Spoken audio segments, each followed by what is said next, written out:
삐삐삐. 선호대학병원 중앙수술실의 공기는 서늘하고 팽팽했다. 일정한 간격으로 울리는 심박계의 전자음만이 절대적인 정적을 깨고 있었다. 수술대 위 환자의 벌어진 가슴에서는 선홍빛 심장이 마치 작은 새처럼 위태롭게 뛰고 있었다. 대동맥 판막 협착증, 거기에 승모판막 폐쇄부전까지 겹친 최악의 케이스. 다른 병원에서는 모두 손을 놓았던 환자였다. 수술실의 모든 시선은 한 곳으로 모여 있었다. 집도의 서유진의 손끝으로. 매수, 나직하지만 서늘한 목소리에 간호사의 손이 반사적으로 움직였다. 그녀의 가느다란 손가락이 은빛 메스를 받아들자 수술실의 긴장감은 한층 더 짙어졌다. 무영등 아래 마스크 위로 드러난 그녀의 눈은 얼음처럼 차갑고 깊었다. 그 어떤 감정도 담겨있지 않은 오직 환자의 심장과 자신의 손끝에만 집중하는 외과 의사의 눈이었다. 그녀의 손이 움직이기 시작했다. 망설임 없는 신들린 듯한 움직임이었다. 미세한 혈관들을 피해 낡고 병든 판막을 절제하고 인공 판막을 제자리에 고정시키는 일련의 과정은 한치의 오차도 없이 물 흐르듯 이어졌다. 마치 오랜 시간 연습한 교향곡을 연주하는 메스트로 같았다. 땀 한 방울 흘리지 않는 그녀의 침착함에 등 뒤에서 지켜보던 레지던트들은 저절로 마른 침을 삼켰다. 시니 손, 선호대학병원 흉부외과 의사 서유진을 따라다니는 별명이었다. 32이라는 젊은 나이에 그녀는 이미 대한민국 심장 수술 분야에서 독보적인 존재였다. 어떤 위급한 상황에서도 흔들리지 않는 강철 같은 정신력과 불가능을 가능으로 만드는 그녀의 손은 수많은 죽음의 문턱에서 환자들을 구해냈다. 석션, 봉합사 준비해. 그녀의 지시는 짧고 명료했다. 수술팀은 마치 그녀의 손발처럼 일사불란하게 움직였다. 몇 시간이 흘렀을까? 길고 긴 사투의 끝이 보이기 시작했다. 마지막 봉합을 마친 그녀가 뒤로 물러서자 멈춰있던 심장이 다시 힘차게 박동하기 시작했다. 심박계의 그래프가 안정적인 곡선을 그렸다. 바이탈 사인 안정적입니다. 마취과 의사의 목소리에 그제야 수술실 안의 모든 사람들이 안도의 한숨을 내쉬었다. 서유진은 묵묵히 환자의 가슴을 내려다볼 뿐이었다. 마스크 아래 그녀의 입가에 희미한 미소가 스쳤을지도 모른다. 수고하셨습니다. 그녀는 짧은 한마디를 남기고 수술실을 나섰다. 등 뒤로 쏟아지는 존경과 경외의 시선을 뒤로 한 채 수술 가운을 벗자 온몸에 쌓인 피로가 한꺼번에 몰려왔다. 8시간이 넘는 대수술이었다. 텅 빈 복도를 걸어 의국으로 향하는 그녀의 어깨가 유난히 무거워 보였다. 의국에 들어서자마자 소파에 몸을 던졌다. 눈을 감자 수술대의 붉은 심장이 아른거렸다. 그녀에게는 일상이었다. 누군가의 생과 사가 오가는 가장 치열한 전장. 그리고 그녀는 그 전장의 가장 뛰어난 지휘관이었다. 그때였다. 의국 문이 벌컥 열리며 응급실 간호사가 헐레벌떡 뛰어 들어왔다. 서서 교수님, 지금 빨리 응급실로 좀... 유진은 피곤에 잠긴 눈을 겨우 떴다. 무슨 일이죠? 한성그룹 강민혁 상무가 응급실에서 난리가 났습니다. 다른 의사는 다 필요 없고 무조건 서유진 교수님한테 진료를 받겠다고. 한성그룹, 대한민국 유통업계를 쥐고 흔드는 거대 재벌. 그리고 강민혁 상무라면 스캔들을 몰고 다니는 악명 높은 재벌 2세였다. 유진은 미간을 찌푸렸다. 환자 상태는요? 그게... 손에 상처가 좀 났다고 하는데 간호사의 말끝이 흐려졌다. 유진은 말없이 자리에서 일어났다. 피곤했지만 환자가 의사를 찾는데 거절할 수는 없었다. 하지만 보통의 환자가 아니라는 점이 마음에 걸렸다. 선호대학병원 응급실은 그야말로 아수라장이었다. 최고급 명품 정장을 입은 젊은 남자가 고래고래 소리를 지르고 있었다. 그의 주변에는 검은 양복을 입은 비서와 수행원들이 어쩔 줄 몰라 하며 서 있었고 병원장과 응급의학과장까지 달려나와 그의 비위를 맞추고 있었다. 아, 글쎄, 다른 돌팔이들 다 필요 없다고 당장 서유진 데려와. 내 손에 흉터라도 남으면 당신들 전부 가만 안 둘 줄 알아. 강민혁이었다. 그의 손에는 하얀 손수건이 둘러져 있었고 손수건에는 피가 조금 묻어 있었다. 누가 봐도 경미한 상처였다. 하지만 그는 마치 팔 하나가 잘려나가기라도 한 것처럼 난동을 부리고 있었다. 유진은 차가운 눈으로 그 광경을 지켜보며 다가갔다. 제가 서유진입니다. 그녀의 목소리에 소란스럽던 응급실이 순간 조용해졌다. 모든 시선이 그녀에게로 향했다. 강민혁은 위아래로 그녀를 훑어보았다. 생각보다 젊고 차가운 인상의 여자였다. 당신이 그 신의 손이야 좋아. 당장 내 손 치료해. 최고급 약으로 흉터 하나 없이 완벽하게. 그는 마치 명령이라도 하듯 턱을 까딱이며 말했다. 유진은 그의 무례한 태도에도 표정 하나 바꾸지 않고 그의 손을 살폈다. 손수건 좀 치워보시죠. 수행원이 조심스럽게 손수건을 걷어내자 날카로운 것에 베인 상처가 드러났다. 와인잔이 깨지면서 생긴 상처인 듯했다. 피는 이미 멎어 있었다. 소독하고 봉합하면 될 간단한 상처입니다. 응급의학과 선생님이 하셔도 충분합니다. 유진의 기계처럼 냉정한 진단에 강민혁의 얼굴이 벌개졌다. 뭐 간단해. 지금 내 손이 이 지경이 됐는데 간단하다고 당신 미쳤어. 내가 누군지 몰라. 환자가 누구인지는 치료에 중요하지 않습니다. 지금 응급실에는 상무님보다 위중한 환자들이 많습니다. 전 이만 가보겠습니다. 유진은 단호하게 말하고 몸을 돌렸다. 그녀에게는 재벌 2세의 오만함 따위에 맞춰줄 시간도 감정도 없었다. 그녀의 그런 태도에 강민혁은 자존심이 상해 길길이 날뛰었다. 야, 너 거기 안 서. 이 병원이 누구 돈으로 지어졌는지 알아. 당장 저 여자 징계해 해고시켜. 병원장이 식은땀을 흘리며 유진의 앞을 막아섰다. 서서 교수. 잠시만. 강 상무님 진정하십시오. 서 교수가 지금 막 대수술을 끝내고 와서 좀 예민해서 그렇습니다. 예민 지금 나한테 지가 예민하다고 갑질하는 거야. 기가 막혀서. 좋아. 오늘 여기서 끝장을 보자고. 강민혁이 소매를 걷어붙이며 깽판을 치려는 순간 응급실 입구 쪽이 다시 소란스러워졌다. 병원 이사장과 주요 임원들까지 대동한 한 무리의 사람들이 들어오고 있었다. 그리고 그 중심에는 압도적인 존재감을 뿜어내는 중년의 남자가 서 있었다. 태산제약의 회장 권태준이었다. 선호대학병원의 최대 후원자이자 대한민국 바이오 산업의 정점에 군림하는 남자. 그의 등장에 병원장은 허리가 부러져라 인사를 했고 날뛰던 강민혁조차 잠시 주춤했다. 업계가 다른 한성그룹이라 해도 태산제약의 권태준 회장은 함부로 대할 수 있는 상대가 아니었다. 이게 무슨 소란인가. 권태준의 낮고 울리는 목소리가 응급실 전체에 울려 퍼졌다. 병원장은 자초지종을 설명하려 했지만 권태준은 손을 들어 막았다. 그의 시선은 이미 상황의 중심에 있는 강민혁과 서유진에게 향해 있었다. 강민혁 상무. 젊은 사람이 병원에서 이게 무슨 추태인가. 한성그룹의 얼굴에 먹칠을 하고 싶은 건가. 그의 카리스마에 눌린 강민혁은 아무 말도 하지 못하고 입술만 깨물었다. 권태준은 혀를 차며 고개를 돌렸다.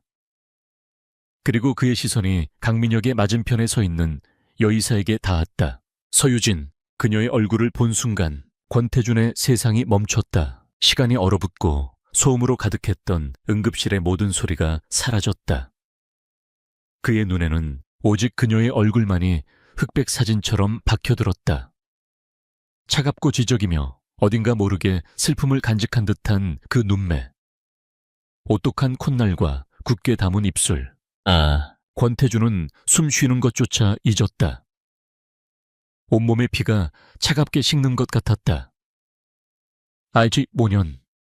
그가 철저하게 묻어버렸다고 생각했던 과거가 망령처럼 그의 눈앞에 나타났다. 용서받지 못할 죄악의 기억이 낡은 필름처럼 그의 뇌리를 스쳐 지나갔다. 닮았어요. 아니 똑같아. 그녀의 젊은 시절과. 아니 그 남자와도. 권태준의 얼굴이 새하얗게 질려갔다. 그의 동공과 격렬하게 흔들렸다. 손끝이 제 의지와 상관없이 미세하게 떨려왔다. 대한민국을 호령하는 거대 제약사 회장의 위엄은 온데간데 없었다. 그는 그저 과거의 망령 앞에서 공포에 질린 한 명의 인간일 뿐이었다. 그의 이상한 반응을 가장 먼저 눈치챈 것은 서유진이었다. 그녀는 날카로운 관찰력으로 권태준의 상태를 살폈다. 창백한 안색, 가쁜 호흡, 식은땀. 급성 쇼크나 심장에 문제가 생긴 환자의 전조 증상과 비슷했다. 괜찮으십니까? 유진이 직업적인 본능으로 한 걸음 다가가며 물었다. 그녀의 목소리는 권태준에게 마치 다른 세상에서 들려오는 소리 같았다. 그는 간신히 정신을 차리고 뒷걸음질 쳤다. 마치 유령이라도 본 사람처럼. 회 후장님, 옆에 있던 비서가 그의 상태를 걱정하며 부축하려 했지만 권태준은 거칠게 그 손을 뿌리쳤다. 그의 시선은 여전히 서유진에게 고정된 채였다. 공포불신 그리고 경계심이 뒤섞인 복잡한 눈빛이었다. 응급실의 모든 사람들이 어리둥절한 표정으로 두 사람을 바라보았다. 방금 전까지 난동을 부리던 강민혁조차 이 기묘한 분위기에 입을 다물었다. 왜 대한민국 최고의 실력자 중 한 명인 권태준 회장이 일개 여의사를 보고 저토록 겁에 질린 표정을 짓는 것일까? 서유진은 알 수 없었다. 그녀는 그저 자신의 눈앞에 있는 중년 남자가 어딘가 매우 불안정해 보인다고 생각할 뿐이었다. 그녀의 기억 속 어디에도 권태준이라는 남자는 존재하지 않았다. 오늘 처음 본 낯선 얼굴일 뿐이었다. 하지만 권태준에게는 아니었다. 그에게 서유진은 처음 보는 사람이 아니었다. 그녀는 그가 자신의 성공을 위해 가장 깊은 어둠 속에 묻어버린 진실의 파편이었다. 결코 세상 밖으로 나와서는 안 될 판도라의 상자 그 자체였다. 그런데 그 상자가 25년의 세월을 뛰어넘어 인간의 형상을 하고 그의 눈앞에 서 있었다. 권태준은 얼어붙었다. 출발해. 차가운 명령이 리무진의 뒷좌석을 갈랐다. 권태준은 차창 밖으로 빠르게 멀어지는 선우대학병원의 불빛을 응시했다. 그의 잘 다려진 실크 넥타이는 어느새 비뚤어져 있었고 호흡은 여전히 고르지 못했다. 단단하게 말아준 주먹 안에서는 손톱이 손바닥을 파고들고 있었다. 서유진, 그의 입에서 저주처럼 그 이름이 흘러나왔다. 응급실에서 마주친 그 여자의 얼굴이 눈꺼풀 뒤에서 지워지지 않았다. 얼음장 같던 눈빛, 어떤 상황에서도 흔들림 없던 그 침착한 표정. 그 모든 것이 25년 전의 기억을 날카롭게 후벼 팠다. 운전기사는 백미러로 슬쩍 권태준의 안색을 살폈다. 금방이라도 쓰러질 것처럼 새하얗게 질려 있었다. 평소에 냉철하고 위압적이던 회장님의 모습은 온데간데 없었다. 회장님, 자택으로 모실까요? 아리바니, 본사로 가. 자택. 아내와 아들이 있는 편안한 안식처. 지금 그에게는 그런 곳이 필요하지 않았다. 그는 자신의 제국, 자신의 성으로 돌아가야 했다. 모든 것을 통제할 수 있는 그곳에서 이 혼란스러운 상황을 정리해야만 했다. 리무진이 서울의 야경을 가르며 태산제약 본사 빌딩으로 향하는 동안 권태준은 눈을 감았다. 하지만 어둠 속에서 그 얼굴은 더욱 선명하게 떠올랐다. 어째서 이제 와서 수많은 의사들 중에 하필이면 선우대학병원에, 그리고 하필이면 내 눈앞에. 우연이라고 하기에는 너무나도 기묘한 일치였다. 복수인가? 아니, 그럴 리가. 너무 젊어. 그 아이는 아무것도 기억하지 못할 거야. 그는 스스로를 다독이려 했지만 심장 깊은 곳에서부터 피어오르는 불안감은 쉬이 가라앉지 않았다. 태산제약 본사 펜트하우스에 위치한 회장실은 그의 왕국이었다. 칠흑 같은 마호가니 책상과 도시의 야경이 한눈에 들어오는 거대한 통유리창. 벽면을 가득 채운 성공의 증거들. 이 모든 것을 그는 자신의 힘으로, 자신의 머리로 이룩했다. 약간의 어쩔 수 없는 희생을 발판 삼아 권태준은 휘청이는 걸음으로 방 중앙에 봐 스탠드로 향했다. 그는 떨리는 손으로 최고급 위스키 병을 집어들었다. 막에도 따르지 않고 병째로 위스키를 들이켰다. 독한 알코올이 불길처럼 목을 타고 흘러내렸다. 그 강렬한 자극이 잠시 현실 감각을 되찾아 주었다. 창밖에서는 비가 내리기 시작했다. 한 방울, 두 방울 떨어지던 빗줄기는 이내 거센 폭풍우가 되어 도시를 때렸다. 마치 그의 심리 상태를 대변하는 것 같았다. 그는 젖은 도시를 내려다보며 25년 전 그날의 기억 속으로 가라앉았다. 1999년 늦가을, 비가 추적추적 내리던 밤이었다. 한 대학의 낡은 연구실에는 불이 환하게 켜져 있었다.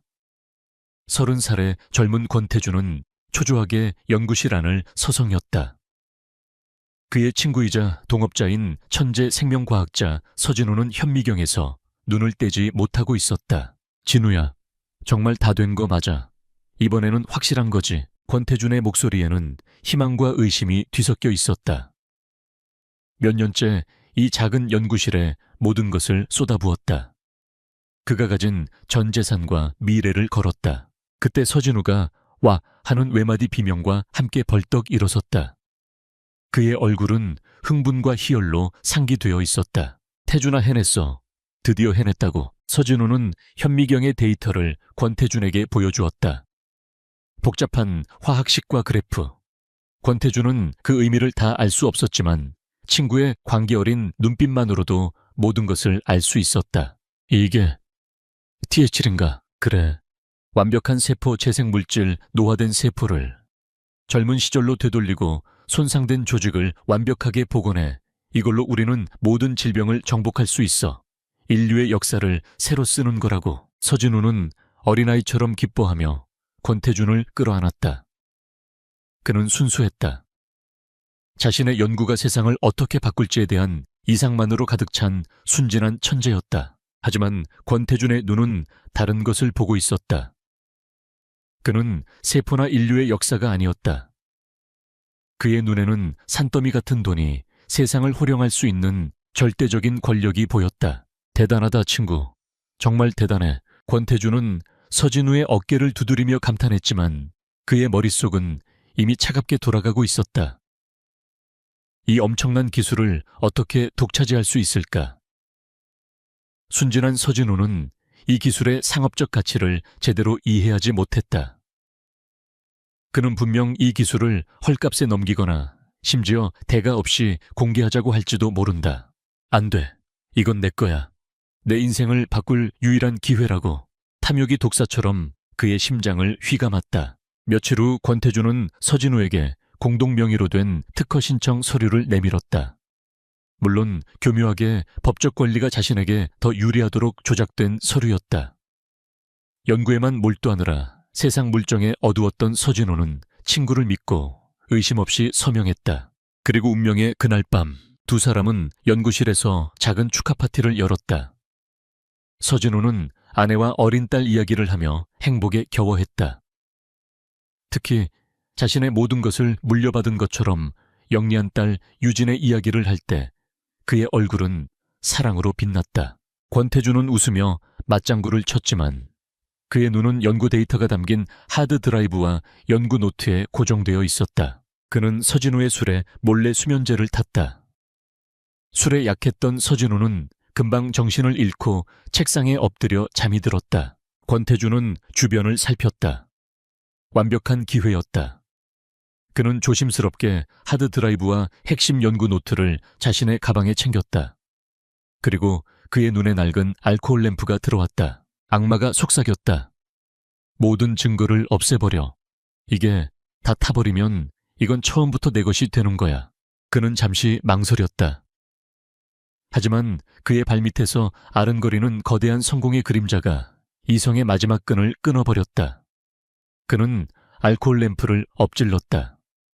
불길이 서류 더미에 옮겨붙으며 순식간에 번져나갔다. 미안하다, 친구. 권태준은 잠든 서진우를 한번 돌아보고는 그대로 연구실을 빠져나왔다. 밖은 여전히 비가 내리고 있었다. 그는 비를 맞으며 미친 듯이 웃었다. 이제 세상은 그의 것이었다. 다음 날 아침 대학 연구실 화재 사건이 뉴스를 통해 보도되었다. 천재 과학자 서진우는 유독가스에 질식해 사망했다. 경찰은 낡은 전선의 합선으로 인한 실화로 결론 내렸다. 유일한 목격자인 권태주는 친구를 잃은 비통한 동업자를 연기했다. 그 후 서진우의 아내가 충격으로 시름시름 앓다가 남편의 뒤를 따랐다는 소식을 들었다. 그들의 어린 딸은 친척집을 전전하다 결국 보육원으로 보내졌다고 했다. 권태주는 애써 그 소식을 외면했다. 그는 서진우의 연구 데이터를 기반으로 태산제약을 설립했다. TSH 기술을 이용한 신약들은 연이어 대박을 터뜨렸고 태산제약은 순식간에 거대 기업으로 성장했다. 권태주는 부와 명예 권력 모든 것을 손에 쥐었다. 그는 과거를 완벽하게 지웠다고 믿었다. 권태주는 가슴을 부여잡으며 신음했다. 25년 전의 죄악이 생생하게 되살아나 그의 숨통을 조였다. 서진우의 딸, 그 아이가 살아있었다. 그리고 하필이면 의사가 되어 자신의 가장 큰 후원처인 병원에서 가장 오만한 재벌 이세와의 충돌 한복판에서 자신의 눈앞에 나타났다. 이건 단순한 우연이 아니다. 신이 내리는 경고이거나 혹은 복수의 서막이다. 그의 머릿속에서 공포는 빠르게 냉혹한 분노로 바뀌었다. 감히 내 앞을 가로막아 내가 어떻게 이 자리까지 올라왔는데.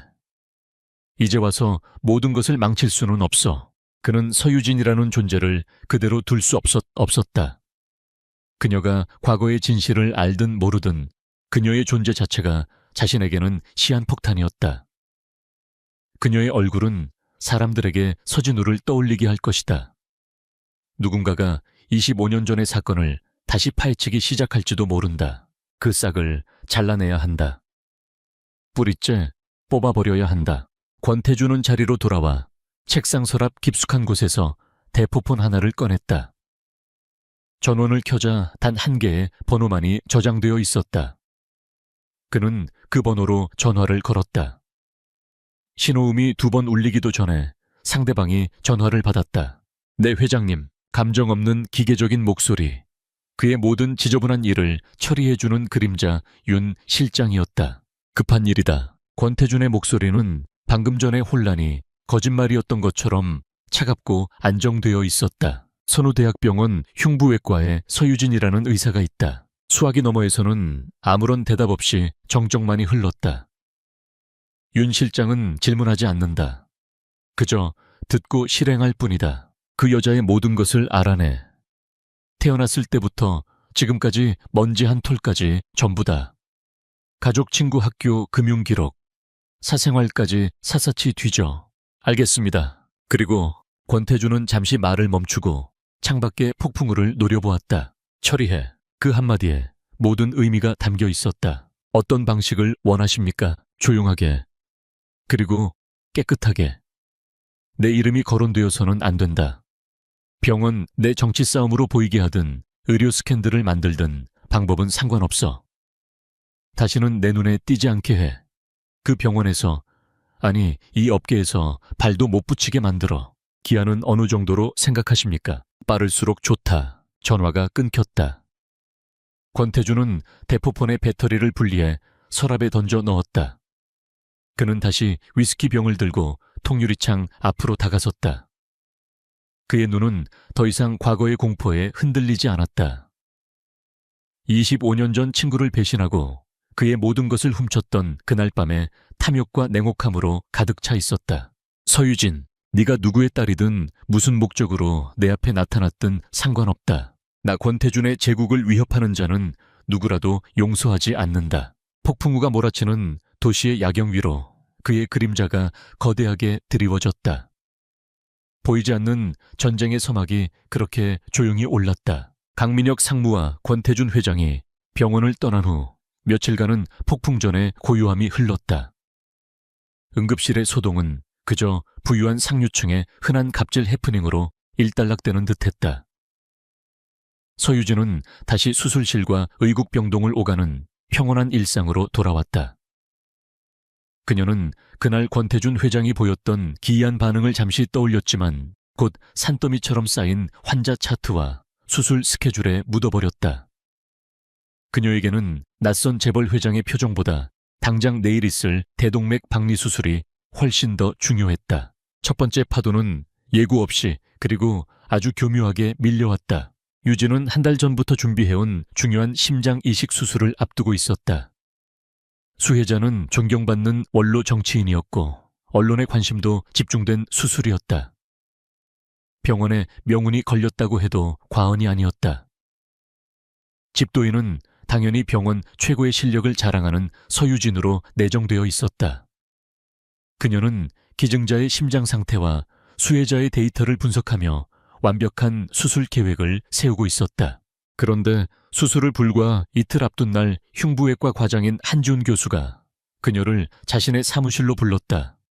그의 표정은 보기 드물게 어둡고 복잡했다. 서 교수 안께 한지훈은 유진이 가장 존경하는 스승이자 그녀의 재능을 일찌감치 알아보고 전폭적으로 지원해준 든든한 버팀목이었다. 그가 저런 표정을 지을 때는 분명 좋지 않은 일이 있다는 신호였다. 무슨 일이 있으십니까, 과장님? 한지훈은 뜸을 들이다 어렵게 입을 열었다. 이번 박 의원님 심장 이식 수술 말일세. 집도일을 김성철 교수로 바꾸라는 지시가 내려왔네. 유진의 눈이 순간 미세하게 흔들렸다. 김성철 교수는 실력보다는 정치적인 수완으로 유명한 인물이었다.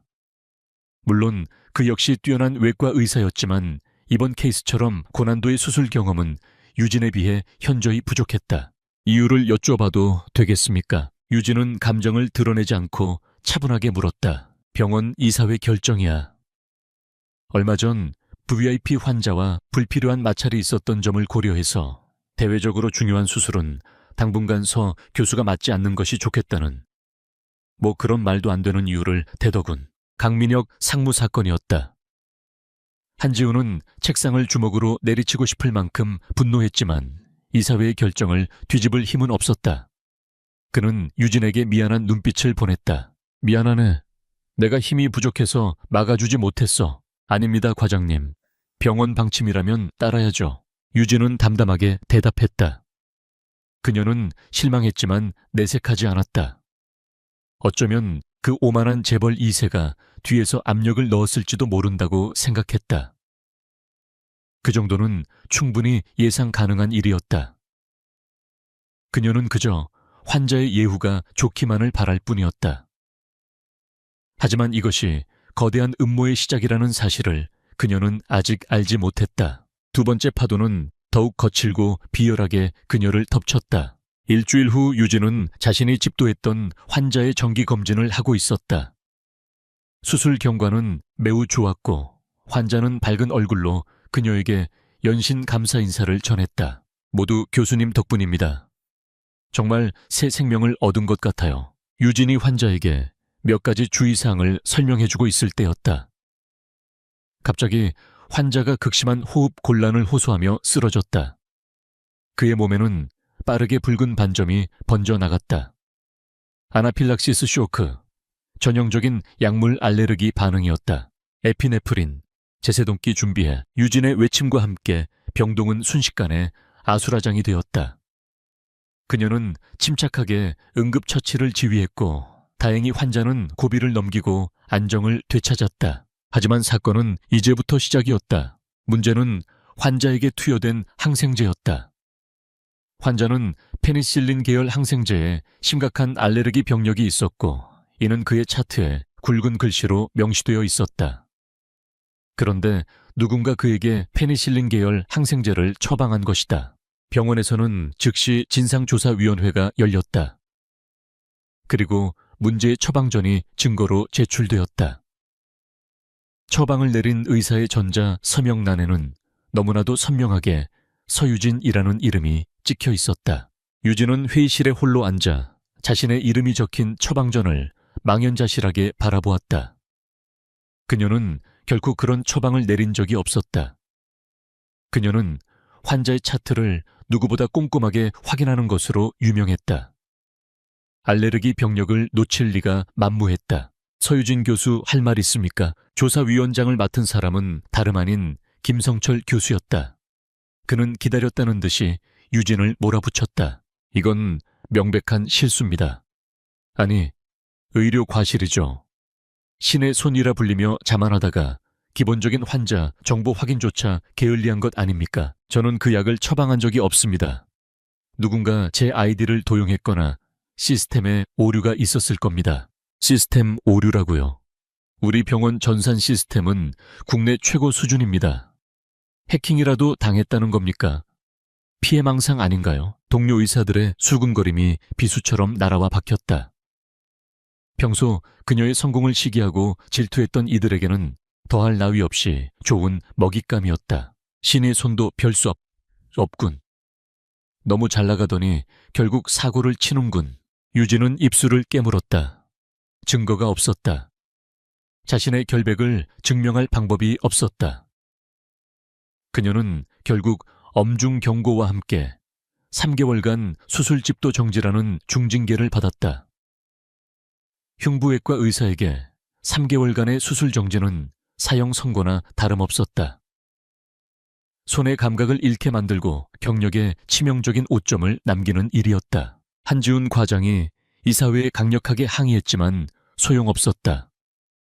보이지 않는 거대한 힘이 마치 철옹성처럼 유진의 편에 선 모든 목소리를 짓누르고 있었다. 세 번째 파도는 그녀의 존재 자체를 지우려는 듯 더욱 은밀하게 밀려왔다. 수술집도 정지 처분을 받은 유진은 의국 한편에 있는 자신의 작은 연구실에 틀어박혔다.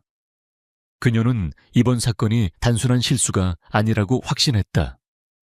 심장 이식 수술건부터 시작해 이번 약물 처방 사건까지 모든 것이 너무나도 절묘하게 자신을 겨냥하고 있었다. 그녀는 자신의 결백을 증명하기 위해, 그리고 이 보이지 않는 공격의 배후를 찾기 위해 자신만의 조사를 시작했다. 과거 자신의 수술 기록과 논문 병원 내 평가 자료들을 검토하며 방어 논리를 세우려 했다. 그런데 이상한 점을 발견했다. 병원 내부 서버에 접속해 자신의 인사 기록 파일을 열람하려 하자 접근 권한이 없다는 메시지가 떴다. 불과 며칠 전까지만 해도 자유롭게 열람 가능했던 파일이었다. 그녀는 전산팀에 근무하는 친한 후배에게 조심스럽게 도움을 청했다. 후배는 그녀의 아이디로 접속 기록을 확인해 보더니 고개를 갸웃거렸다. 선배님 이상하네요. 교수님, 보안 등급이 갑자기 3등급으로 하향 조정되어 있습니다. 이사회 직권으로 내려온 명령이라고 하는데요. 보안 등급, 네.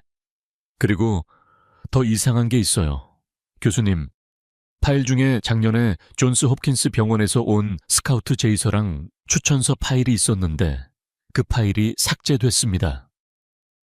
그냥 삭제가 아니라 서버에서 기록까지 완전히 지워졌어요. 그 말을 듣는 순간 유진의 머릿속을 무언가 번개처럼 스치고 지나갔다. 이건 동료의식이나 질투 따위가 아니다. 재벌 2세의 치졸한 보복도 아니다. 이건 전문적인 작업이다. 자신을 이 병원에서, 아니 이 의료계에서 완전히 매장시키려는 치밀하고 조직적인 공격.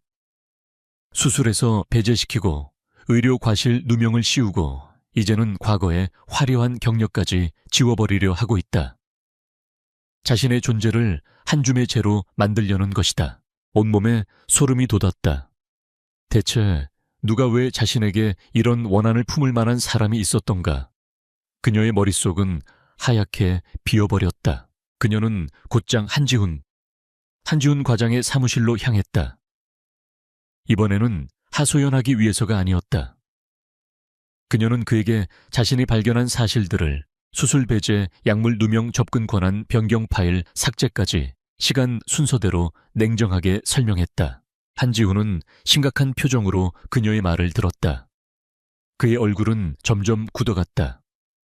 병원 정치의 베테랑인 그의 직감이 경고등을 울리고 있었다. 서 교수, 자네 말이 맞아. 이건 정상적인 상황이 아니야. 그는 잠시 생각에 잠기더니 조심스럽게 입을 열었다. 이 모든 압박이 언제부터 시작됐다고 생각하나? 강민혁 상무소동이 있었던 날 이후부터입니다. 그래. 그리고 그날 그 자리에 또 누가 있었지? 한지훈의 말에 유진의 뇌리에 한 사람의 얼굴이 떠올랐다. 응급실에서 자신을 보고 유령이라도 본 것처럼 얼어붙었던 남자. 태산제약의 권태준 회장, 한지우는 고개를 끄덕였다.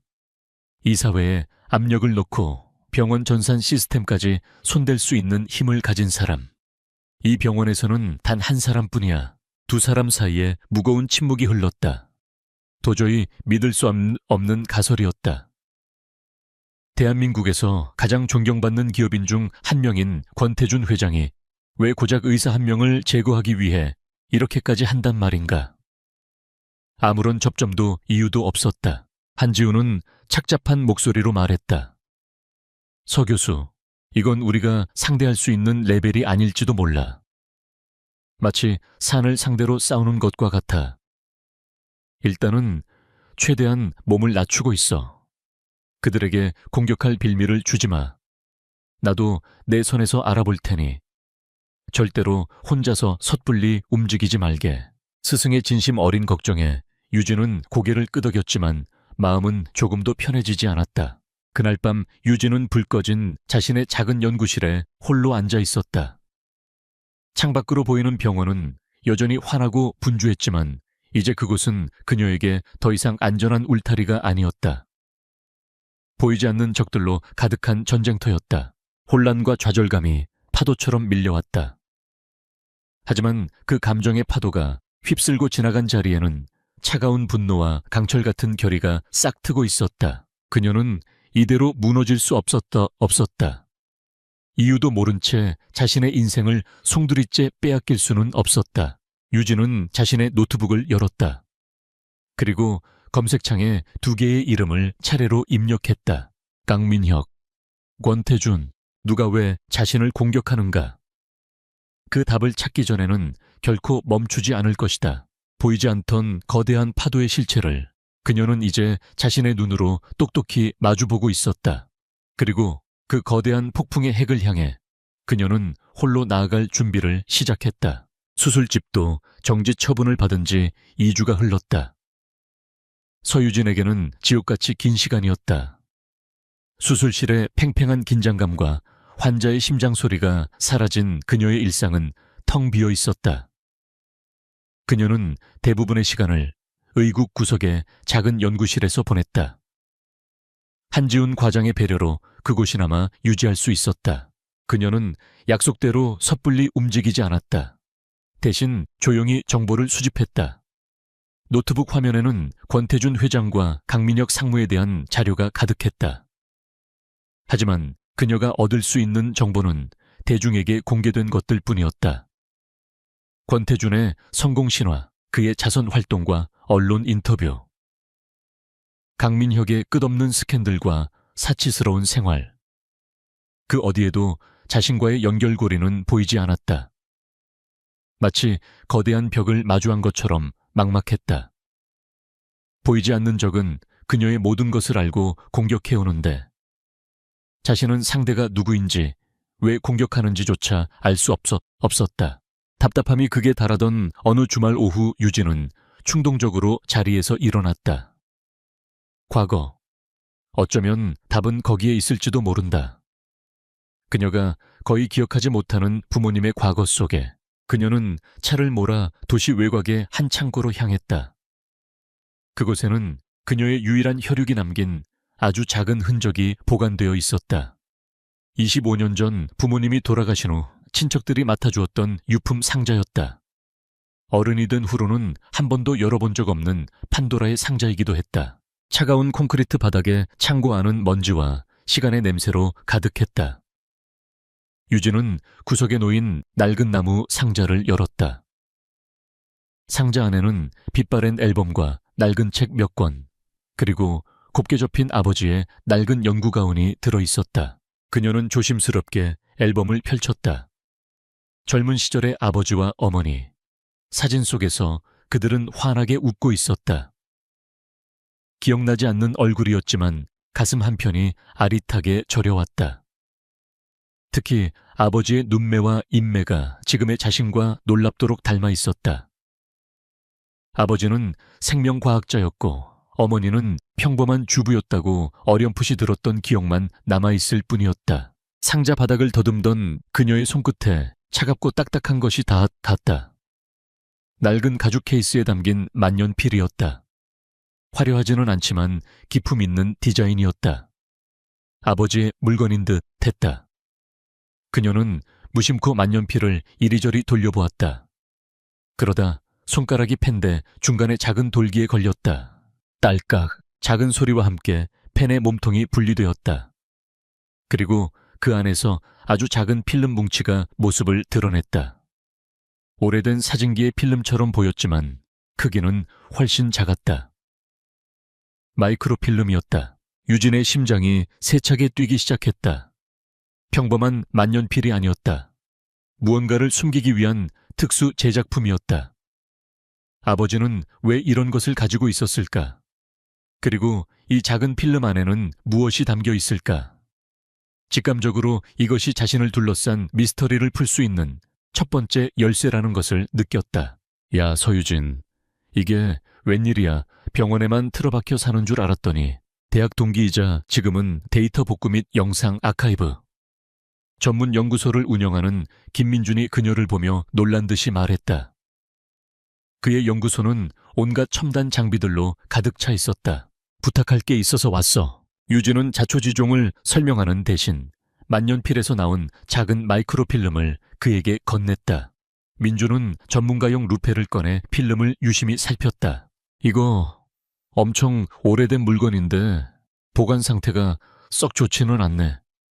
잘못 건드리면 바스라질 수도 있겠어. 복원할 수 있을까? 해봐야 알지. 근데 이건 뭐야? 무슨 첩보 영화라도 찍는 거야? 민준의 짓궂은 질문에 유진은 희미하게 웃으며 대답했다. 오래된 가족 앨범 같은 거야. 그녀는 거짓말을 했다. 하지만 친구를 위험에 빠뜨릴 수는 없었다. 민준은 더 이상 묻지 않았다. 그는 유진이 평범한 일로 자신을 찾아오지 않았다는 것을 눈치챘지만 모른 척 해주기로 했다. 시간이 좀 걸릴 거야. 최대한 손상 없이 디지털로 변환해 볼게. 작업 끝나면 연락 줄게. 고마워 민준아. 연구소를 나오는 유진의 마음은 희망과 불안으로 복잡하게 뒤엉켜 있었다. 과연 저 작은 필름 조각은 그녀에게 답을 줄 수 있을까? 같은 시각 서울의 한 언론사 편집국 시사주간지 진실의 눈 소속의 박서준 기자는 부장의 고함 소리를 한 귀로 흘려들으며 커피를 들이켰다. 그의 책상은 기사와 자료 더미로 발 디딜 틈이 없었고 벽에 걸린 화이트보드에는 태산제약과 관련된 인물 사건들이 거미줄처럼 얽혀 있었다. 박 기자, 태산제약 기사 당장 덮으라고 했지. 우리 신문사 전체 광고의 20%가 태산에서 나오는 거 몰라. 부장님, 이건 단순한 부작용 은폐 사건이 아닙니다. 이 약 TS 포르테 말입니다. 임상시험 데이터가 조작됐어요. 지금 제가 그 증거를 잡기 직전입니다. 증거 찾다가 우리 잡지사 문 닫게 생겼어. 그만해. 박서준은 대답에 대신 화이트보드의 중심에 붙어있는 권태준 회장의 사진을 노려보았다. 그는 5년 넘게 태산제약을 추적해왔다. 겉으로는 완벽해 보이는 기업이었지만 이상하게 비릿한 냄새가 났다. 그리고 최근 터진 신약 부작용 사건은 그 냄새의 근원을 파헤칠 절호의 기회였다. 편집부장의 고함이 잦아들자 그는 다시 자료에 코를 박았다. 태산제약의 성공 신화는 TS7이라는 혁신적인 세포 재생 물질에서 시작되었다. 공식적인 기록에는 권태준 회장이 젊은 시절 직접 개발한 것으로 되어 있었다. 하지만 박서준은 그 부분을 믿지 않았다. 권태준은 경영학도 출신의 사업가이지 생명과학자가 아니었다. 분명 다른 누군가가 있었을 거야. 진짜 개발자. 그는 그날 밤 먼지 쌓인 대학신문 아카이브와 25년 전의 낡은 기사들을 검색하기 시작했다. 키워드는 세포재생, 생명과학, 그리고 권태준이었다. 몇 시간을 검색에 매달렸을까? 그의 눈에 아주 작은 단신기사 하나가 들어왔다. 한국대학교 연구실 화재, 촉망받는 과학자 서진우 박사 사망. 기사는 매우 짧았다. 낡은 전선의 합선으로 불이 났고 미처 빠져나오지 못한 서진우 박사가 유독가스에 질식해 숨졌다는 내용이었다. 그런데 기사의 마지막 줄에 박서준의 심장을 뛰게 하는 이름이 적혀 있었다. 사고 당시 연구실에 함께 있었던 동료 연구원 권태준 씨는 극적으로 탈출해 박서준은 의자에서 벌떡 일어났다. 온몸에 전율이 흘렀다. 서진우 박사, 그리고 그의 동료 권태준, 천재 과학자의 죽음, 그리고 살아남은 동업자. 얼마 후 살아남은 동업자는 죽은 과학자가 연구하던 기술과 놀랍도록 유사한 기술로 거대 제약사를 설립했다. 이건 우연이 아니다. 완벽하게 짜인 범죄의 시나리오였다. 박서준은 25년간 아무도 의심하지 않았던 거대한 진실의 첫 조각을 찾아낸 것이다. 며칠 후 유진은 민준에게서 연락을 받았다. 유진아, 지금 당장 내 연구소로 와야겠어. 이걸 너도 봐야 할 것 같아. 민준의 목소리는 심각하게 가라앉아 있었다. 유진은 불길한 예감에 휩싸여 곧장 그의 연구소로 차를 몰았다. 연구소의 대형 모니터에는 마이크로필름에서 복원된 디지털 이미지들이 떠 있었다. 그것은 빼곡하게 채워진 연구 노트였다. 복잡한 화학식과 분자 구조도, 그리고 수많은 실험 데이터들. 이게 뭐지? 자세한 건 나도 몰라. 무슨 생명과학 연구 자료 같은데. 내 아버님 유품이랬지. 보통 물건이 아닌 것 같아. 유진은 모니터 앞으로 다가갔다. 그리고 첫 페이지 상단에 적힌 제목을 보고 숨을 멈췄다. TSCIV 세포재생 화합물 최종 단계 연구 보고서. TSCIV 태산제약의 근간이 된 바로 그 기술이었다. 그녀는 떨리는 손으로 마우스를 스크롤했다. 의학도였던 그녀는 그 내용이 얼마나 혁신적이고 위대한 것인지 단번에 알아볼 수 있었다. 시대를 20년 이상 앞서간 경이로운 연구였다. 이것은 명백히 그녀의 아버지 서진우 박사의 연구였다. 그런데 왜 이것이 태산제약의 기술이 되어 있는가? 그녀가 페이지를 계속 넘기던 중 아버지의 송글씨로 적힌 메모들이 눈에 들어왔다. 실험 데이터 옆에 작은 글씨로 적힌 내용들이었다. 권태준과 미팅, 사업화 계획 논의. 권태준이 투자 유치에 성공했다. 이제 연구에만 집중할 수 있겠다. 최종 데이터 공유. 권태준과 함께라면 세상을 바꿀 수 있을 것이다. 권태준. 아버지의 연구 노트. 곳곳에 마치 악마의 이름처럼 그 이름이 새겨져 있었다. 아버지가 가장 믿었던 동료이자 동업자의 이름. 마지막 퍼즐 조각이 맞춰졌다. 응급실에서 자신을 보고 얼어붙었던 권태준의 얼굴. 이유를 알 수 없었던 병원 내에서의 압박과 음모. 그리고 아버지의 도둑맞은 연구. 이 모든 것이 하나의 선으로 연결되었다. 권태준은 아버지를 배신하고 그의 연구를 훔쳤다. 그리고 25년이 지난 지금 아버지와 너무나도 닮은 딸인 자신이 그의 눈앞에 나타나자 과거의 망령을 지우기 위해 자신을 파멸시키려 하고 있는 것이다. 이건 단순한 병원 내 암투가 아니었다. 25년의 시간을 거슬러 올라간 아버지의 죽음과 관련된 거대한 진실의 싸움이었다. 유진은 차갑게 식어가는 분노를 느끼며 모니터를 노려보았다. 그녀의 눈은 더 이상 혼란에 빠진 피해자의 눈이 아니었다. 진실을 마주한 자의, 그리고 복수를 결심한 자의 차가운 눈빛으로 불타고 있었다. 같은 시각 박서준은 자신의 사무실 화이트보드에 붉은색 마커로 서진우라는 이름을 크게 썼다. 그리고 그 이름 옆에 화살표를 그리고 권태준의 사진을 향하게 했다. 서로의 존재를 알지 못하는 두 사람이 각자의 자리에서 같은 진실을 향한 첫 발을 내디딘 순간이었다. 그들의 길은 이제 거대한 악 권태준이라는 이름 아래에서 교차할 운명이었다. 서희 유진은 며칠 밤낮으로 아버지가 남긴 연구 노트를 분석했다. 한 페이지 한 페이지 넘길 때마다 아버지의 천재성에 감탄했고, 동시에 모든 것을 훔쳐간 권태준에 대한 분노로 피가 차갑게 식었다. 아버지는 노트 곳곳에 자신의 딸 유진에 대한 애정을 짧게 적어두었다. 우리 유진이가 이 약으로 아프지 않는 세상에서 살게 해주고 싶다. 그 문장을 읽는 순간 그녀는 소리 없이 눈물을 흘렸다. 이것은 단순히 도둑맞은 연구에 대한 문제가 아니었다. 아버지의 꿈과 인생, 그리고 딸에 대한 사랑까지 모조리 짓밟힌 사건이었다. 한지훈 과장의 충고처럼 몸을 낮추고 폭풍이 지나가길 기다리는 것은 더 이상 선택지에 없었다. 그것은 패배이자 아버지의 죽음을 외면하는 비겁한 행동이었다. 권태주는 그녀를 지우려 하고 있다. 그렇다면 지워지기 전에 먼저 그의 허상을 부숴버려야 한다. 하지만 어떻게 그녀는 의사이지 탐정이 아니었다. 법적 소송 증거라고는 이 낡은 마이크로필름뿐. 권태준의 막강한 법무팀은 이것을 쉽게 조작이나 망상으로 치부해버릴 것이다. 경찰 25년이나 지난 사건을, 그것도 대한민국을 움직이는 거물을 상대로 수사할 리 만무했다. 그녀에게 필요한 것은 법이나 권력이 아니었다. 세상의 진실을 알릴 수 있는 날카롭고 집요한 확성기였다. 유진은 다시 노트북을 켰다.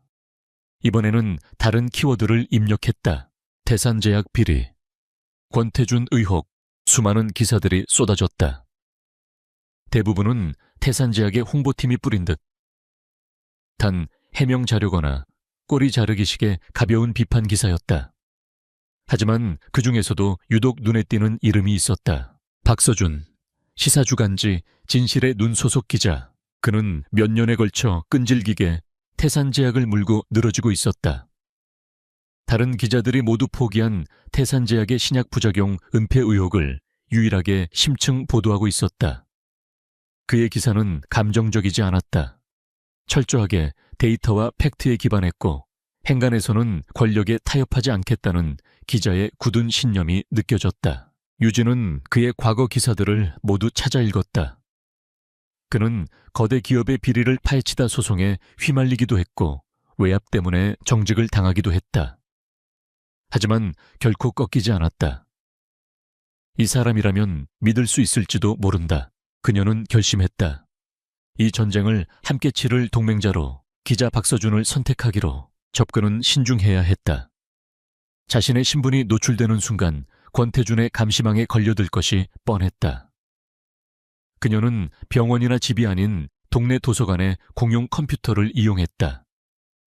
그리고 새로 만든 익명의 이메일 계정으로 박서준 기자의 공개된 이메일 주소로 짧은 메일을 보냈다.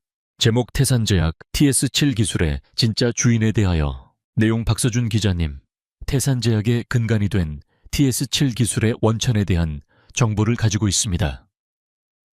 1999년 한국대학교 연구실 화재 사건과 관련이 있습니다. 진실을 원하신다면 내일 오후 2시 정독 도서관 3관 인문학 서가 H11 구역에서 뵙고 싶습니다. 혼자 오시길 바랍니다. 메일을 보낸 후 유진은 미련 없이 접속 기록을 삭제하고 도서관을 빠져나왔다. 이제 주사위는 던져졌다. 박서준은 사무실 한 구석에서 컵라면으로 늦은 점심을 해결하고 있었다. 그때 그의 스마트폰으로 메일 도착 알림이 울렸다. 그는 무심코 메일을 열어보았다가 젓가락을 든 채 그대로 굳어버렸다. 신국 92년 한국대학교 연구실 화재 사건. 며칠 전 자신이 발견하고 밤새도록 파헤쳤던 바로 그 사건이었다. 온몸에 소름이 돋았다. 이건 평범한 제보가 아니다. 자신이 다가가고 있는 진실의 핵심부에서 보내온 신호였다. 물론 함정일 수도 있었다. 태산제약 측에서 자신의 움직임을 눈치채고 파놓은 덫일 가능성도 배제할 수 없었다. 하지만 그는 기자였다. 호랑이를 잡으려면 호랑이 굴로 들어가야 했다. 그는 편집장에게는 아무 말도 하지 않았다. 대신 동기이자 사회부 기자인 친구에게 내일 오후 2시에 정독도서관에 간다. 3시까지 연락이 없으면 무슨 일이 생긴 줄 알아라 라는 메시지만을 남겨두었다.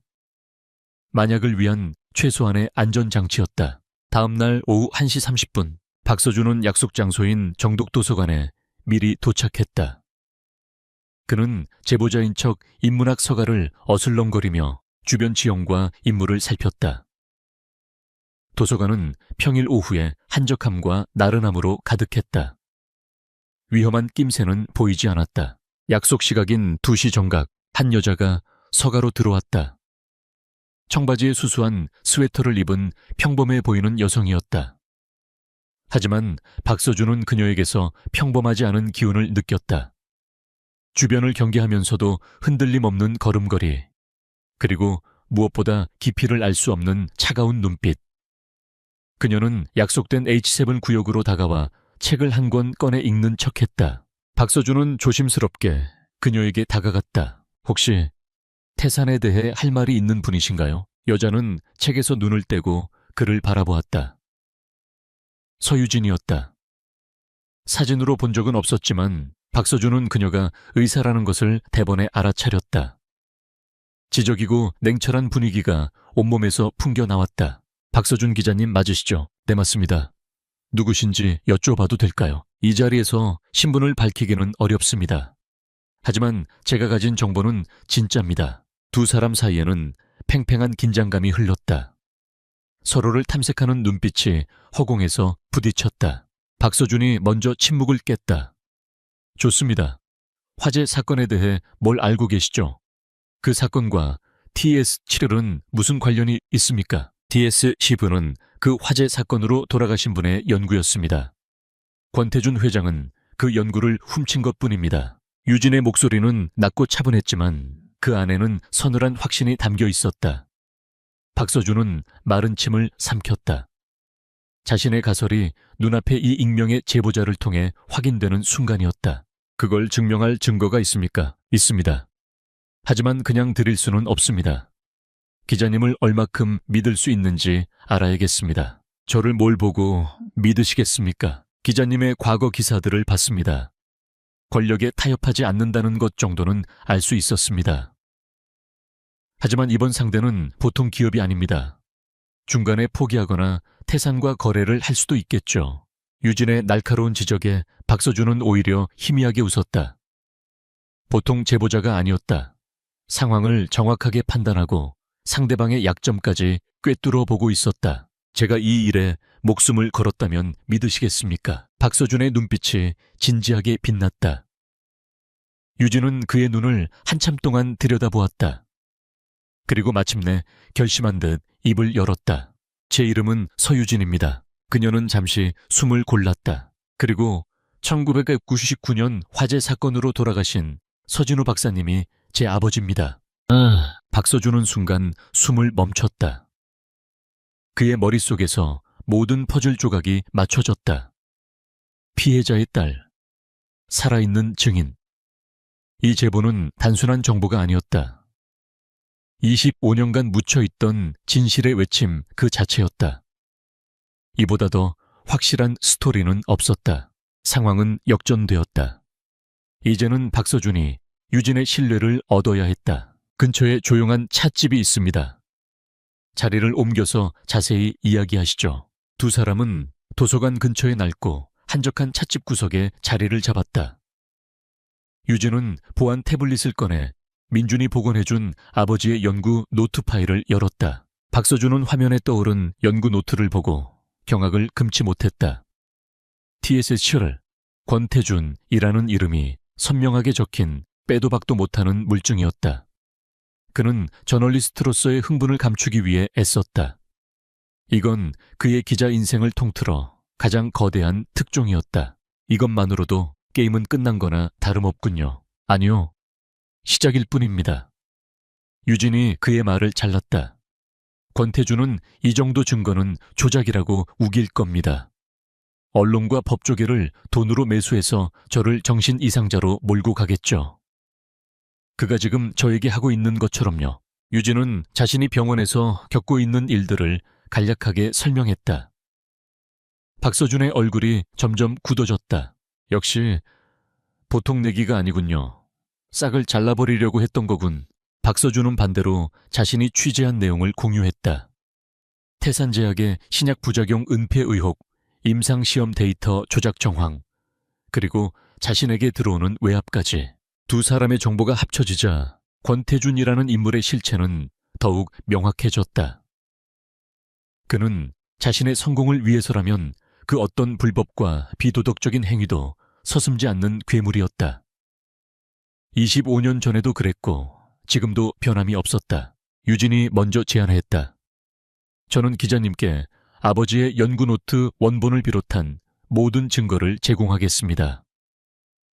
대신 기자님은 권태준을 무너뜨려 주십시오. 단순한 의혹 제기가 아니라 다시는 제기할 수 없도록 그의 모든 비리를 파헤쳐 세상에 알려주세요. 제가 그 일을 맡는다면 서 교수님은 아주 위험해질 수 있습니다. 권태준이 가만히 있지 않을 겁니다. 이미 충분히 위험합니다. 숨어 있으면 언젠가 제거당하겠죠. 싸우다 죽는 편이 낫습니다. 유진의 눈빛에는 한치의 망설임도 없었다. 박서준은 그녀에게서 자신과 같은 종류의 진실을 향한 집요함과 분노를 보았다. 그는 손을 내밀었다. 좋습니다. 함께 싸웁시다. 제가 서 교수님의 칼이 되어 드리겠습니다. 대신 제 보도가 나가기 전까지 서 교수님은 철저히 익명의 제보자로 남아주셔야 합니다. 신변 안전이 최우선이니까요. 유진은 그의 손을 맞잡았다. 차갑지만 믿음직스러운 온기가 전해졌다. 공식적으로 위험한 동맹이 결성되는 순간이었다. 찻집을 나오며 두 사람은 앞으로의 계획과 안전한 연락 방법을 정했다. 그들은 각자의 길로 헤어졌다. 유진은 차로 돌아와 운전대에 기댔다. 지난 몇 주간 그녀를 짓누르던 무력감과 고립감이 사라지고 그 자리에 뜨거운 투지가 차올랐다. 더 이상 혼자가 아니었다. 쫓기던 사냥감이 이제 사냥꾼의 조력자와 함께 방역을 준비하고 있었다. 박서준은 사무실로 돌아와 화이트보드 앞에 섰다. 그는 서진우 박사 딸 서유진이라고 메모를 붙이고 그것을 아버지의 이름과 연결했다. 그리고 권태준의 사진을 뚫어지게 노려보았다. 이제 단순한 의혹이 아니었다. 명백한 피해자와 증거가 나타났다. 사냥이 시작되었다. 권태준 회장의 집무실. 육중한 마호가니 책상 위에는 단 한 장의 보고서가 놓여 있었다. 그의 그림자 윤 실장이 방금 올리고 나간 것이었다. 내용은 간결했지만 그 안에 담긴 의미는 묵직했다. 대상 서유진, 특이사항 대포폰, 구매 기록 확인, 공공도서관 PC를 이용한 이메일 발신, 기록 확보, 수신자 시사주간지, 진실의 눈 소속 박서준 기자, 권태준의 미간이 미세하게 찌푸려졌다. 박서준, 몇 년째 태산제약의 뒤를 캐고 다니는 성가신 파리 같은 놈이었다. 조용히 밟아 없애려 했던 잡초가 기어이 해충을 불러들인 꼴이었다. 그의 예상보다 서유진이라는 여자는 훨씬 더 영리하고 대담했다. 수동적으로 당하고만 있지 않고 스스로 창을 찾아 손에 쥐려 하고 있었다. 그는 윤 실장이 설치해둔 도청 장치를 통해 박서준과 서유진이 찻집에서 나눈 대화 내용을 이미 모두 파악하고 있었다. 아버지의 연구 노트, 증거. 그 단어들이 그의 심기를 날카롭게 긁었다. 25년 전 완벽하게 처리했다고 생각했던 과거의 잔재가 망령처럼 되살아나 그의 제국을 위협하고 있었다. 어리석은 것들. 권태준은 나직하게 읊조렸다. 그의 목소리에는 감정이 실려 있지 않았다. 분노나 초조함이 아니었다. 거대한 사자가 발치에서 알짱거리는 하이에나를 내려다보는 듯한 차가운 짜증에 가까웠다. 그는 책상 위에 인터폰 버튼을 눌렀다. 윤 실장 들어와. 곧바로 문이 열리고 윤 실장이 소리 없이 들어왔다. 단순한 압박만으로는 부족하겠군. 쥐도 구석에 몰리면 고양이를 무는 법이지. 권태준은 창밖을 바라보며 말했다. 그의 시선은 서울의 화려한 야경, 자신이 이룩한 왕국을 향해 있었다. 고양이가 얼마나 무서운지 쥐에게 똑똑히 알려줄 필요가 있겠어. 그는 천천히 고개를 돌려 윤 실장을 바라보았다. 그의 눈빛은 뱀처럼 차갑고 잔혹했다. 경고를 해. 다시는 헛된 꿈도 꾸지 못하도록 뼈에 새겨질 만한 경고를. 처리하는 방식은 자네에게 맡기지. 하지만 이번에도 깨끗하게, 단순 사고처럼 보이도록. 알겠습니다, 회장님. 윤 실장은 짧게 대답하고는 소리 없이 집무실을 빠져나갔다. 권태준은 다시 야경으로 눈을 돌렸다.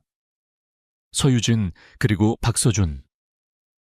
그는 두 사람의 얼굴을 떠올리며 희미하게 미소 지었다. 거대한 톱니바퀴를 맨손으로 멈추려는 어리석은 자들의 말로가 어떤 것인지 곧 알게 될 터였다. 그로부터 며칠 뒤 박서준과의 공조는 은밀하고 신속하게 진행되었다. 그들은 보안 메신저를 통해서만 연락을 주고받았다. 박서준은 태산제약 창립 초기에 해고되거나 의문스럽게 퇴사한 연구원들의 명단을 확보해 그들의 행방을 쫓기 시작했다. 25년 전의 진실을 증언해줄 결정적인 증인을 찾기 위해서였다. 유진은 수술집도 정지기간을 이용해 도서관과 자신의 연구실을 오가며 아버지의 연구 노트를 파고들었다. 그녀는 태산제약이 현재 시판 중인 TS7 기반 약물들의 성분과 아버지의 원본 연구 데이터를 비교 분석했다. 그러다 미세하지만 결정적인 차이점을 발견했다. 권태준이 훔친 기술은 미완성 버전이었다. 그가 상업화를 위해 무리하게 공식을 변형시킨 부분에서 현재 논란이 되는 부작용의 원인을 찾을 수 있을 것 같았다. 이것은 권태준이 단순한 기술 절도범일 뿐만 아니라 국민의 생명을 담보로 돈을 버는 사기꾼이라는 것을 증명할 또 다른 증거였다. 두 사람은 각자의 위치에서 거대한 성의 벽돌을 하나씩 빼내고 있었다. 권태준 측에 별다른 움직임이 없자 그들은 자신들의 계획이 아직 수면 아래에서 안전하게 진행되고 있다고 믿었다. 하지만 거대한 포식자는 이미 사냥감의 숨통을 끊기 위해 어둠 속에서 발톱을 세우고 있었다. 그날 밤 유진은 참고 자료를 찾기 위해 늦게까지 시립도서관에 남아 있었다. 밤 11시가 넘어 도서관을 나설 때 가을비가 부슬부슬 내리고 있었다. 그녀는 차를 몰아 집으로 향했다. 인적이 드문 강변북로 위 비에 젖은 아스팔트가 가로등 불빛을 흐릿하게 반사하고 있었다. 그때였다. 백미러를 통해 거대한 덤프트럭 한 대가 빠른 속도로 다가오는 것이 보였다. 처음에는 그저 과속하는 난폭 운전자라고 생각했다. 그녀는 속도를 줄여 트럭을 먼저 보내주려 했다. 하지만 트럭은 추월하지 않았다. 마치 먹잇감을 노리는 맹수처럼 그녀의 차 뒤에 바싹 붙어 위협적으로 따라붙었다. 유진의 심장이 불길하게 뛰기 시작했다. 순간 덤프트럭이 경적도 없이 그대로 그녀의 차 뒷부분을 들이받았다. 그꽤 쾅하는 굉음과 함께 차체가 격렬하게 흔들렸다. 유진의 몸이 앞으로 강하게 쏠렸다. 안전벨트가 없었다면 앞 유리에 머리를 부딪혔을 것이다. 그녀의 차는 균형을 잃고 도로 위에서 스핀하기 시작했다. 이건 사고가 아니다. 명백한 공격이었다. 그녀는 간신히 핸들을 고쳐잡고 차를 제어하려 애썼다. 하지만 덤프트럭은 집요했다. 다시 한번 거대한 몸체로 그녀의 소형 세단을 옆에서부터 밀어붙이기 시작했다. 끼익 쇠가 갈리는 끔찍한 소음이 고막을 찢을 듯 울렸다. 유진의 차는 속수무책으로 도로 가장자리 한강 다리의 가드레일 쪽으로 밀려나고 있었다. 트럭은 그녀를 다리 아래로 밀어 떨어뜨릴 작정이었다. 차가운 강물 속으로 수장시켜 완벽한 교통사고로 위장하려는 것이다. 공포가 온몸을 집어삼켰다. 하지만 그녀는 무너지지 않았다. 수술실에서 단련된 강철 같은 집중력이 위기의 순간에 발휘되었다. 그녀의 머릿속은 그 어느 때보다 차갑고 빠르게 돌아갔다. 가드레일과 충돌하기 직전 찰나의 순간 유진은 핸들을 트럭이 미는 방향과 반대쪽으로 끝까지 꺾는 동시에 사이드 브레이크를 힘껏 잡아당겼다. 차가 다시 한번 격렬하게 스핀했다. 트럭의 힘을 역이용해 충격의 방향을 비튼 것이다. 그녀의 차는 가드레일을 아슬아슬하게 비껴가 중앙 분리대를 들이받고 멈춰섰다. 덤프트럭은 목표물을 놓치고 그대로 어둠 속으로 사라져버렸다. 에어백이 터지면서 차 안은 화약 냄새로 가득 찼다. 유진은 부서진 운전석에 갇힌 채 가쁜 숨을 몰아쉬었다. 이마에서 흘러내린 피가 시야를 가렸다. 온몸이 쑤시고 아팠지만 기적적으로 큰 부상은 피했다. 그녀는 살아남았다. 얼마 후 경찰과 구급차가 도착했다. 유진은 병원으로 이송되었고 경찰은 현장을 조사했다. 하지만 비 오는 밤에 뺑소니 사고, 목격자도 CCTV 영상도 확보하기 어려웠다. 결국 이 사건은 미해결 뺑소니 사건으로 종결될 것이 분명했다. 서 교수님, 박서준은 연락을 받자마자 한달음에 병원 응급실로 달려왔다. 붕대를 감은 유진의 모습을 보자 그는 안도감과 함께 죄책감에 휩싸였다. 괜찮으십니까? 죄송합니다. 저 때문에 그는 자신의 취재가 그녀를 위험에 빠뜨렸다고 자책했다. 하지만 유진은 놀라울 만큼 침착했다. 그녀의 눈은 공포가 아닌 차가운 분노로 불타고 있었다. 기자님 탓이 아닙니다. 이건 그 자가 보낸 경고예요. 그녀는 응급실 침대에 누워 사고 당시의 상황을 정확하고 냉철하게 설명했다. 마치 수술 경과를 브리핑하는 의사처럼. 그의 방식이 어떤 건지 이제 확실히 알겠어요. 그는 증거를 남기지 않아요. 법 위에서 그림자 속에서 움직이죠. 이번 사고는 권태준이 보낸 명백한 살해 협박이었다. 하지만 그것은 유진과 박서준을 위축시키기는커녕 오히려 그들의 투지에 불을 붙였다. 그가 우리를 죽이려 한다는 건 우리가 그의 목에 칼을 들이댈 수 있을 만큼 가까이 다가갔다는 뜻이기도 합니다. 박서준이 굳은 표정으로 말했다. 맞아요. 유진이 동의했다. 이제 더 이상 망설일 시간이 없어요. 그가 다음번엔 경고가 아니라 실행에 나설 테니까. 그 전에 우리가 먼저 그의 심장을 꿰뚫을 비수를 찾아야 합니다. 두려움은 사라졌다. 이제 남은 것은 오직 결의뿐이었다. 그들은 더 이상 진실을 위한 싸움을 하는 것이 아니었다. 이것은 생존을 위한 전쟁이었다. 같은 시각 권태준은 자신의 펜트하우스에서 와인잔을 기울이고 있었다. 그의 휴대폰에 짧은 문자 메시지 한 통이 도착했다. 발신자는 윤 실장이었다. 실패. 권태준은 메시지를 확인하고는 아무 표정 변화 없이 삭제했다. 그는 와인잔을 들어 창밖의 야경을 향해 건배하듯 들어 올렸다. 쥐가 생각보다 영리하게 덫을 피했다. 하지만 그에게는 수많은 덫이 있었다. 그는 이번의 실패에 분노하지 않았다. 그저 다음 계획을 구상할 뿐이었다. 경고가 통하지 않는다면 이제는 다른 방법을 써야 할 터였다. 훨씬 더 확실하고 되돌릴 수 없는 방법으로 그는 휴대폰을 들어 다른 번호를 눌렀다.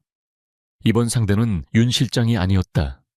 훨씬 더 어두운 곳에 속한 다른 종류의 죄 해결사였다. 위협은 끝나지 않았다. 이제 막 더 치명적인 이막이 시작되었을 뿐이었다. 서유진을 노렸던 사고 이후 병원에는 얼음장 같은 정적이 흘렀다. 그녀는 가벼운 뇌진탕과 팔에 깁스를 한 채로 다시 병원에 복귀했다. 한지훈 과장은 그녀에게 연구에만 집중하며 당분간 몸을 추스르라고 배려해 주었다. 병원 사람들은 그녀의 사고를 단순 뺑소니로 알고 동정했지만 그녀와 박서준 그리고 보이지 않는 가해자만이 그 안에 숨겨진 진실을 알고 있었다. 권태준의 경고는 확실했다. 하지만 그것은 유진을 위축시키는 대신 그녀의 의지를 더욱 단단하게 만들었다. 그녀는 이전보다 더 집요하게 아버지의 연구 노트와 태산제약의 논문들을 파고들었다. 박서준과의 연락은 더욱 조심스러워졌고 그들의 정보 교환은 한층 더 은밀해졌다. 전쟁은 소리 없이 수면 아래에서 격렬하게 진행되고 있었다. 그리고 그 누구도 예상치 못했던 돌발 변수가 전혀 다른 곳에서 터져 나왔다. 그날 오후 병원 로비가 갑자기 소란스러워졌다. 비명 소리와 함께 사람들이 웅성거리며 모여들었다. 사람이 쓰러졌어요. 누가 의사 좀 불러주세요. 때마침 근처를 지나가던 유진은 본능적으로 소리가 나는 곳으로 달려갔다. 인파를 헤치고 들어간 그녀의 눈에 들어온 것은 바닥에 쓰러져 가슴을 부여잡고 고통스럽게 몸을 떠는 한 남자였다. 강민혁, 그녀의 인생을 이토록 꼬이게 만든 장본인이었다. 그는 손의 상처 때문에 경과를 보러 왔다가 갑자기 쓰러진 듯 했다. 그의 얼굴은 새파랗게 질려 있었고 입술은 보라색으로 변해가고 있었다. 모두 비켜주세요. 응급 카트 가져와. 유진은 사적인 감정을 떠올릴 틈도 없이 환자에게 달려들었다. 그녀는 의사였다. 눈앞에 있는 것은 재벌 2세 강민혁이 아니라 생사의 기로에 선 한 명의 환자일 뿐이었다. 그녀는 재빨리 그의 상태를 살폈다. 식은땀, 청색증, 극심한 흉통, 급성 심근경색, 심장으로 가는 혈관이 막혀 심장 근육이 괴사하는 가장 치명적인 응급질환이었다. 제세동기 준비하고 응급수술실에 연락해 지금 당장 유진의 지휘 아래 응급팀이 일사불란하게 움직였다. 하지만 강민혁의 상태는 급격히 나빠지고 있었다. 이동 카트로 옮겨지는 도중 그의 심장이 멎었다. 심박계 모니터에 직선이 그어지며 날카로운 경고음이 울려 퍼졌다. 심정지, 제세동기 차지. 유진은 패드를 받아들고 그의 가슴에 댔다.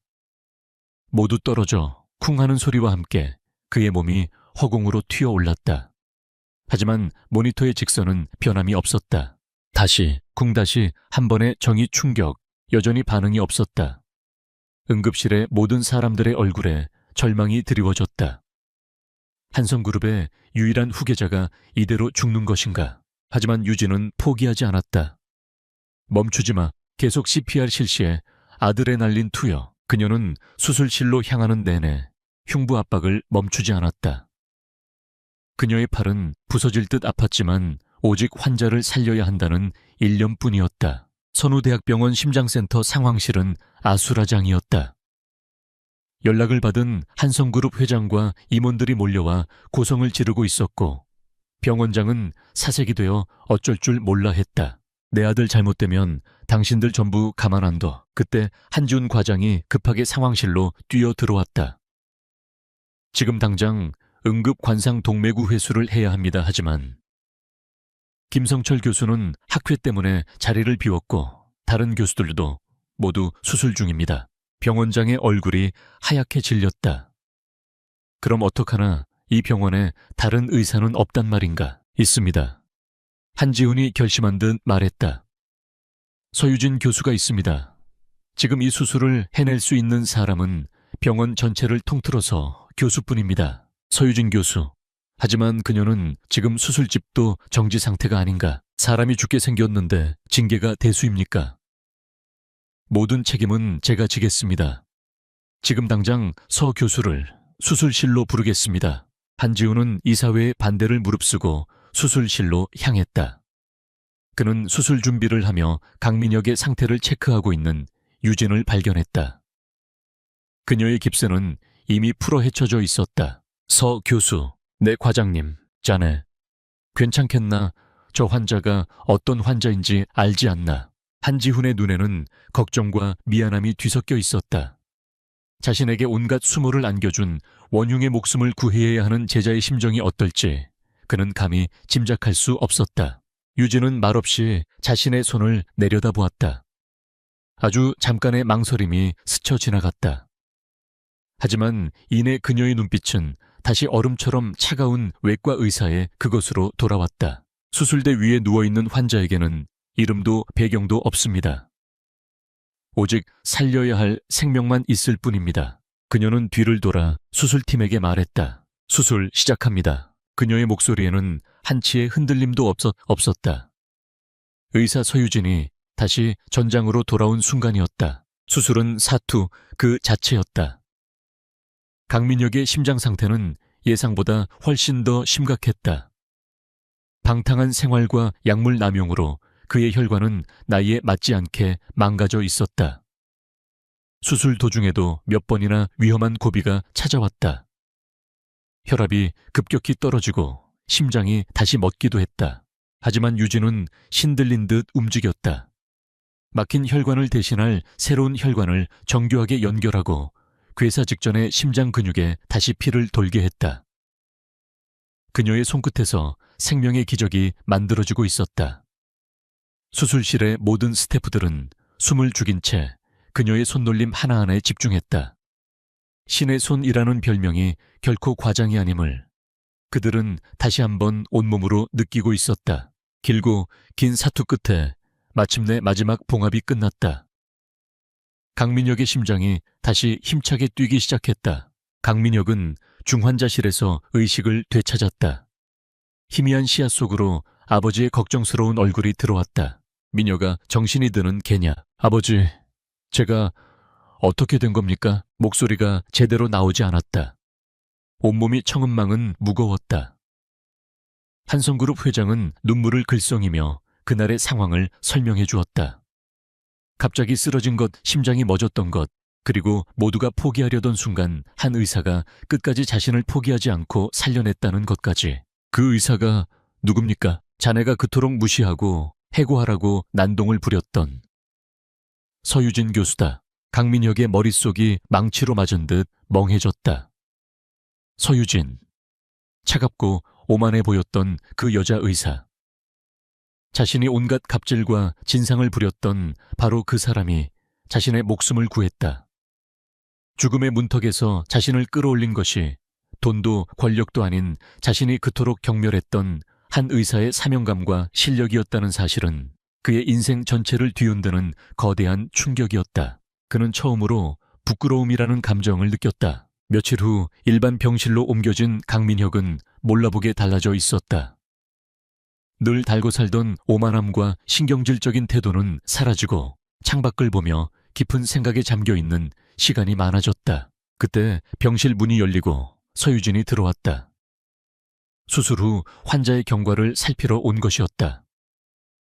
어색한 침묵이 흘렀다. 먼저 입을 연 것은 강민혁이었다. 고맙습니다. 그는 쑥스러운 듯 시선을 피하며 말했다. 그리고 미안했습니다. 그날 응급실에서 제가 인간 쓰레기였습니다. 그것은 그의 인생에서 거의 처음 해보는 진심 어린 사과였다. 유진은 담담한 표정으로 그의 차트를 확인했다. 의사로서 할 일을 했을 뿐입니다. 회복에만 신경 쓰십시오. 그녀의 사무적인 태도에 강민혁은 오히려 다급해졌다. 이대로 그녀를 보내면 안 될 것 같았다. 잠깐만요. 들었습니다. 교수님이 병원에서 좀 안 좋은 상황에 처해 있다고.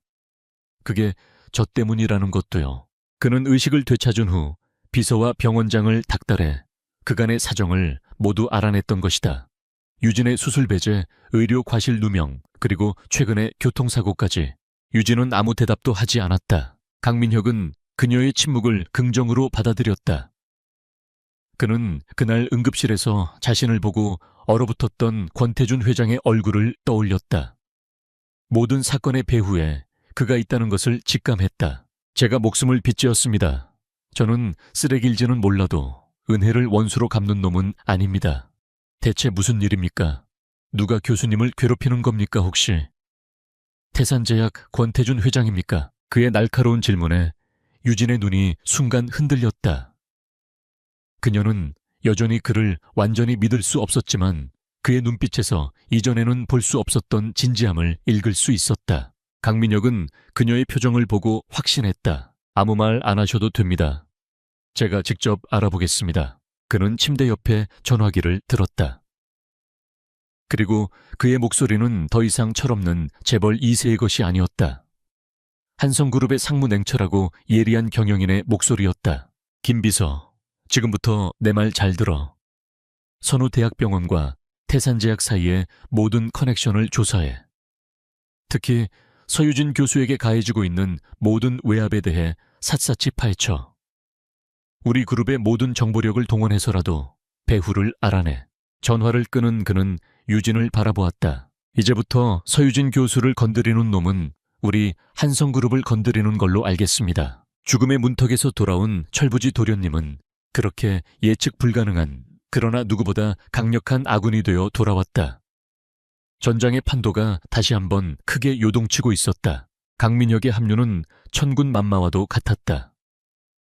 그가 움직이기 시작하자 박서준 혼자서는 결코 접근할 수 없었던 정보의 벽이 허물어지기 시작했다. 한성그룹의 기업정보팀은 박서준의 창에 방패와 추진력을 더해주었다. 강민혁은 병상에 누워서도 쉴 새 없이 지시를 내렸다. 그의 목소리에서는 더 이상 철없는 오만함이 느껴지지 않았다. 목표를 정한 사냥개처럼 날카롭고 집요했다. 태산제약이 지난 10년간 선우대학병원 이사회에 흘려보낸 후원금 내역 전부 뽑아. 단순 기부가 아니라 이사들 개인 계좌로 들어간 돈까지 샅샅이 뒤져 병원 내부 인사 기록에 접근해 서유진 교수의 징계위원회 회의록 원본을 구해 누가 발의했고 누가 동조했는지 명단이 필요해 한성그룹의 정보력은 막강했다. 며칠 만에 권태준이 병원 이사회를 어떻게 주무르고 있는지에 대한 구체적인 증거들이 박서준의 손에 들어왔다. 돈의 흐름이 보이자 권력의 흐름도 명확해졌다. 하지만 이것은 서유진에 대한 부당한 압력을 증명할 뿐 25년 전의 원죄를 밝히기에는 부족했다. 그들에게는 스모킹건, 즉 권태준의 범죄를 직접 증명할 수 있는 결정적인 증인이나 증거가 필요했다. 박서준은 강민혁이 넘겨준 태산제약의 초창기 인사 기록과 자신이 확보하고 있던 옛 한국대학교 연구원 명단을 밤새도록 대조했다. 그리고 마침내 두 개의 명단에서 교차하는 단 한 사람의 이름을 발견했다. 고해인호. 그는 25년 전 서진우 박사의 연구실 소속 주임 연구원이었다. 그리고 화재 사건 이후 태산제약의 창립 멤버가 되어 연구개발부 부장 자리까지 올랐다. 하지만 그는 5년 만에 갑자기 회사에서 해고되었다. 공식적인 해고 사유는 명령 불복종 및 연구 실적 부진이었지만 그의 퇴직금 액수는 상식을 벗어날 정도로 거액이었다. 마치 입막음용 대가처럼. 그 후 그는 학계에서 완전히 자취를 감추었다. 이 사람입니다. 유진과 박서준, 그리고 병실에서 화상으로 회의에 참여한 강민혁까지 세 사람의 의견이 일치했다. 최인호. 그는 서진우 박사의 연구 과정을 바로 옆에서 지켜보았고 태산제약의 TS7 개발 과정에도 깊숙이 관여했을 것이다. 그는 모든 진실을 알고 있을 가능성이 높았다. 문제는 그의 행방이었다. 그는 지난 20년간 유령처럼 살아왔다. 주민등록은 말소되기 직전이었고 금융거래 기록도 거의 없었다. 이번에도 강민혁이 나섰다. 찾아내겠습니다. 대한민국 땅덩어리 안에 있다면 24시간 안에 찾아내죠. 한성그룹의 사설 정보팀이 총동원되었다. 그리고 정말 24시간이 채 지나기도 전에 그들은 최인호를 찾아냈다. 그는 강원도의 한적한 바닷가 마을에서 시간의 책방이라는 작은 헌책방을 운영하며 숨어 살고 있었다. 박서준이 먼저 최인호를 찾아갔다. 낡은 책방 안은 퀴퀴한 종이 냄새와 바닷가에 짠 내음이 뒤섞여 있었다. 최인호는 60대라고는 믿기지 않을 정도로 늙고 지쳐 보였다. 오랜 세월 공포와 죄책감에 시달린 사람, 특유의 불안한 눈빛을 하고 있었다. 최인호 선생님 되십니까? 진실의 눈에 박서준 기자입니다. 기자라는 말에 최인호의 얼굴이 굳어졌다. 책을 사실 게 아니면 돌아가시오. 난 할 말 없소. 태산제약과 권태준 회장에 대해 여쭙고 싶습니다. 그리고 25년 전 서진우 박사님에 대해서도요.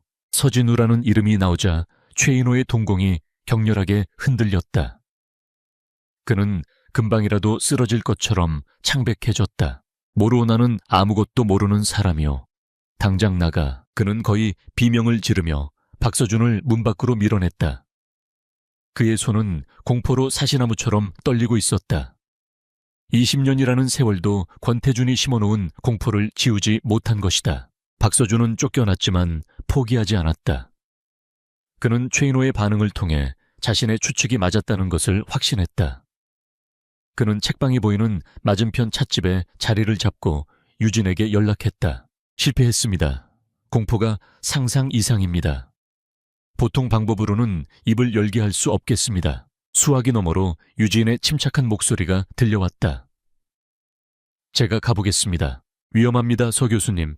신분이 노출될 수 있습니다. 기자님의 정의감이 그를 설득할 수 없었다면 제 과거가 그의 양심을 흔들 수 있을지도 모릅니다. 다음 날 유진이 홀로 시간의 책방 문을 열고 들어섰다. 최인호는 그녀를 보고는 경계심 가득한 눈으로 쳐다보았다. 또 무슨 볼일이요? 어제 온 기자랑 한파요. 유진은 말없이 그에게 다가갔다. 그리고 자신의 신분증을 보여주었다. 제 이름은 서유진입니다. 그녀는 잠시 숨을 고른 후 그의 눈을 똑바로 바라보며 말했다. 돌아가신 서진우 박사님의 딸입니다. 그 순간 최인호의 세상이 멈췄다. 그는 유령이라도 본 사람처럼 유진의 얼굴을 멍하니 바라보았다. 그녀의 얼굴 위로 25년 전 존경했던 스승이자 선배였던 서진우의 모습이 겹쳐졌다. 너무나도 닮아 있었다. 그의 눈빛이 공포에서 충격으로 그리고 깊은 슬픔과 죄책감으로 변해갔다. 서 박사님, 따님, 그의 목소리가 심하게 떨렸다. 유진은 그를 다그치지 않았다. 그녀는 조용히 아버지의 연구 노트가 담긴 태블릿을 꺼내 그에게 보여주었다. 아버지가 남기신 유일한 유품입니다. 저는 이걸 보고서야 지난 25년간 제가 모르고 살았던 진실을 알게 되었습니다. 최인호는 화면에 떠오른 익숙한 스승의 필체를 보고는 끝내 무너져 내렸다. 그는 계산대 뒤에 주저앉아 늙은 아이처럼 오열하기 시작했다. 20년간 억눌러왔던 죄책감과 슬픔이 한꺼번에 터져 나온 것이다. 한참을 울던 그는 마침내 모든 것을 털어놓기 시작했다. 화재 사건 이후 권태준이 어떻게 자신을 협박하고 거액의 돈으로 매수했는지, 태산제약 초창기에 서진우 박사의 미완성 연구를 억지로 상용화시키면서 얼마나 많은 양심의 가책을 느꼈는지, 그리고 결국 권태준의 비윤리적인 경영 방식에 반기를 들었다가 어떻게 쫓겨나 평생을 감시당하며 살았는지. 나는 비겁자요. 서 박사님을 지켜드리지 못했어. 그분의 명예를 되찾아드릴 용기도 없었지. 지난 20년간 하루도 편히 잠든 날이 없었어. 지금이라도 늦지 않았습니다. 유진이 그의 손을 잡으며 말했다. 저를 도와주세요. 아버지의 명예를 되찾고 권태준의 죄를 세상에 알릴 수 있도록. 선생님의 증언이 필요합니다. 최인호는 고개를 저었다. 하지만 증거가, 내 말 한마디를 세상이 믿어줄 리가 없어. 권태준은 나를 정신병자나 돈을 노린 파렴치한으로 만들어버릴 거요. 그렇지 않습니다. 저희에게는 증거가 있습니다. 박서준이 어느새 책방 안으로 들어와 있었다. 그는 최인호에게 그동안 자신들이 모아온 자료들을 보여주었다. 권태준의 병원 이사회, 매수 증거 신약 부작용, 은폐 정황, 그리고 서진우 박사의 연구 노트까지. 최인호는 흔들렸다. 하지만 여전히 두려움이 그의 발목을 잡고 있었다. 그는 잠시 망설이더니 자리에서 일어나 책방 안쪽에 작은 방으로 들어갔다. 그리고 잠시 후 먼지가 뽀얗게 쌓인 작은 금고를 들고 나왔다. 그는 떨리는 손으로 다이얼을 돌려 금고를 열었다. 그 안에는 낡은 카세트 테이프 1개와 연구 노트 여러 권이 들어있었다. 이건 내 마지막 보험이었어. 그는 카세트 테이프를 집어들었다. 화재 사건 직후 권태준이 나를 따로 만났을 때 녹음해둔 것이요.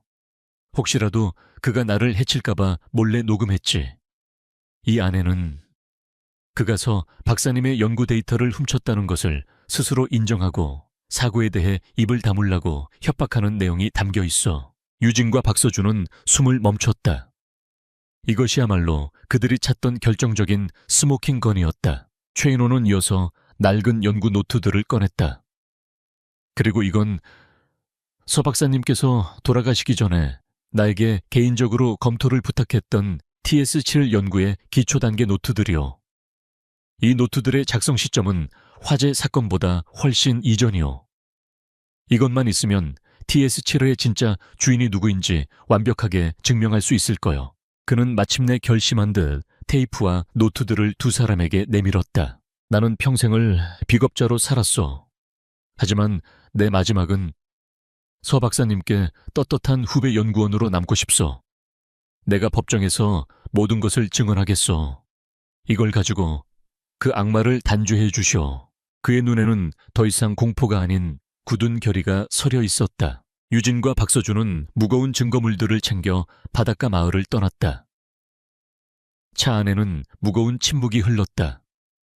그들의 손에는 이제 권태준의 제국을 무너뜨릴 수 있는 마지막 열쇠가 들려 있었다. 이제 남은 것은 가장 위험하고 거대한 성의문을 열고 들어가는 것뿐이었다. 박서준이 운전대를 잡은 채 말했다. 이제 되돌아갈 수 없습니다. 유진은 차창 밖으로 빠르게 스쳐 지나가는 풍경을 보며 대답했다. 애초에 되돌아갈 생각 같은 건 없었습니다. 서울로 돌아가는 길 위로 해가 지고 있었다. 길게 늘어선 그림자는 곧 다가올 거대한 폭풍의 전조처럼 보였다. 마지막 결전의 시간이 바로 눈앞으로 다가오고 있었다. 태산제약의 연례 주주총회는 언제나처럼 화려하고 성대하게 열렸다. 국내 최고의 6성급 호텔 그랜드 볼룸은 태산의 성공을 축하하기 위해 모인 주주들과 투자자 그리고 기자들로 가득 차 있었다. 단상 위 수천 개의 조명을 한 몸에 받고 있는 권태준 회장은 그 어느 때보다 자신감 넘치고 위풍당당했다. 존경하는 주주 여러분, 그리고 내외 귀빈 여러분, 올 한 해 우리 태산제약은 창사 이래 최고의 실적을 달성했습니다. 우리의 혁신적인 신약 파이프라인은 전 세계의 인정을 받고 있으며 태산의 이름은 이제 대한민국을 넘어 글로벌 바이오 시장의 미래를 선도하고 있습니다. 그의 카리스마 넘치는 연설에 장내에서는 우레와 같은 박수가 터져 나왔다. 그는 성공한 리더의 표본이었고 그가 쌓아 올린 제국은 난공불락처럼 보였다. 권태준은 만족스러운 미소로 청중을 둘러보았다. 이 모든 것이 자신의 것이었다. 감히 누구도 넘볼 수 없는 견고한 왕국. 그는 서유진이라는 작은 잡초를 밟아버리기 위한 새로운 계획도 이미 세워둔 참이었다. 오늘 이 자리가 끝나면 그녀는 영원히 사라지게 될 터였다. 하지만 그가 몰랐던 사실이 있었다. 성벽은 이미 내부에서부터 무너져 내리고 있었다는 것을. 같은 시각 시사주간지 진실의 눈 편집국은 전쟁터를 방불케 했다. 박서준은 팀원들과 함께 마지막 기사 확인에 여념이 없었다. 모니터에는 곧 세상에 공개될 기사에 충격적인 제목이 떠 있었다. 단독 태산제약의 심장 25년 전 살인과 함께 훔친 것이었다. 기사에는 서진우 박사의 연구노트, 사본 최인호 전 부장의 양심선언, 그리고 권태준의 목소리가 담긴 녹취록 전문까지 그들이 수집한 모든 증거가 담겨 있었다. 박서준은 손목시계를 확인했다. 권태준의 연설이 끝나기까지 앞으로 5분, 모든 언론사 동료 기자들에게 연락 돌려 5분 뒤에 내 신호와 함께 엠바고 해제하고 기사 일제히 송출한다. 서버 트래픽 폭주할 테니 대비 단단히 하고. 그의 목소리는 흥분과 긴장으로 떨리고 있었다. 25년간 묻혀있던 진실이 마침내 세상 밖으로 나올 시간이었다. 한편 강민혁은 자신의 병실에서 주주총회 라이브 스트리밍을 지켜보고 있었다. 그의 손에는 전화기가 들려 있었다. 그는 자신의 영향력을 총동원해 유진에게 의학자문위원이라는 직함의 출입증을 만들어 주었고, 만일의 사태에 대비해 자신의 비서팀과 보안팀 인력 일부를 행사장 곳곳에 일반 하객으로 위장시켜 배치해 두었다. 그리고 행사장인 그랜드 볼룸의 가장 뒤쪽 서유진은 차가운 벽에 기댄 채 무대 위 권태준을 응시하고 있었다. 심장이 미친 듯이 뛰었지만 그녀의 얼굴은 굳게 얼어붙어 있었다. 그녀의 손에는 프레젠테이션 화면을 원격으로 조종할 수 있는 작은 리모컨이 쥐어져 있었다. 아버지의 명예를 되찾기 위한 마지막 싸움의 순간이 다가오고 있었다. 태산의 미래는 그 어느 때보다 밝습니다. 저 권태준을 믿고 태산의 위대한 여정에 함께해 주시길 바랍니다. 권태준이 연설에 화려한 마무리를 짓는 순간이었다. 박서준이 외쳤다. 지금이다. 기사 송출해. 그의 명령과 함께 진실의 눈의 기사는 대한민국의 모든 주요 언론사와 포털 사이트로 동시에 퍼져나갔다. 그리고 그랜드 볼룸 안. 권태준의 말이 끝나기가 무섭게 행사장 곳곳에서 수백 개의 스마트폰이 동시에 진동하기 시작했다.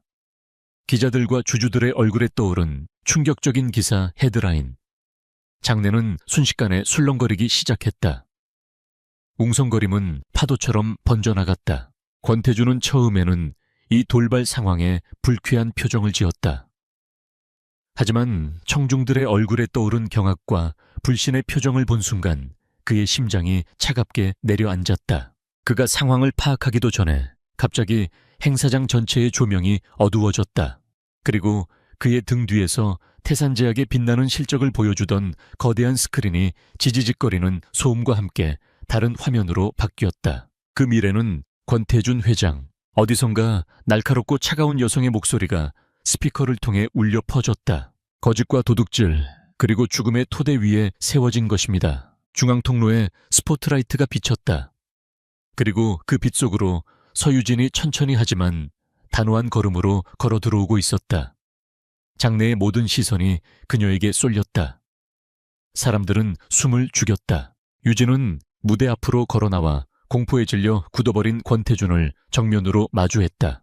제 이름은 서유진입니다. 그녀의 말과 함께 등 뒤의 스크린에는 젊은 시절 서진우 박사의 사진이 나타났다. 그리고 이분 태산제약 TS7 기술의 진짜 주인이신 서진우 박사님은 제 아버지입니다. 권태준의 얼굴에서 핏기가 사라졌다. 응급실에서 그녀를 처음 봤을 때와 같은 하지만 비교도 할 수 없는 거대한 공포가 그의 온몸을 덮쳤다. 자신이 공들여 쌓아 올린 완벽한 세상이 눈앞에서 산산조각 나고 있었다. 거짓말. 저 여자는 미쳤어. 당장 끌어내. 그가 경호원들을 향해 소리쳤지만 아무도 움직이지 않았다.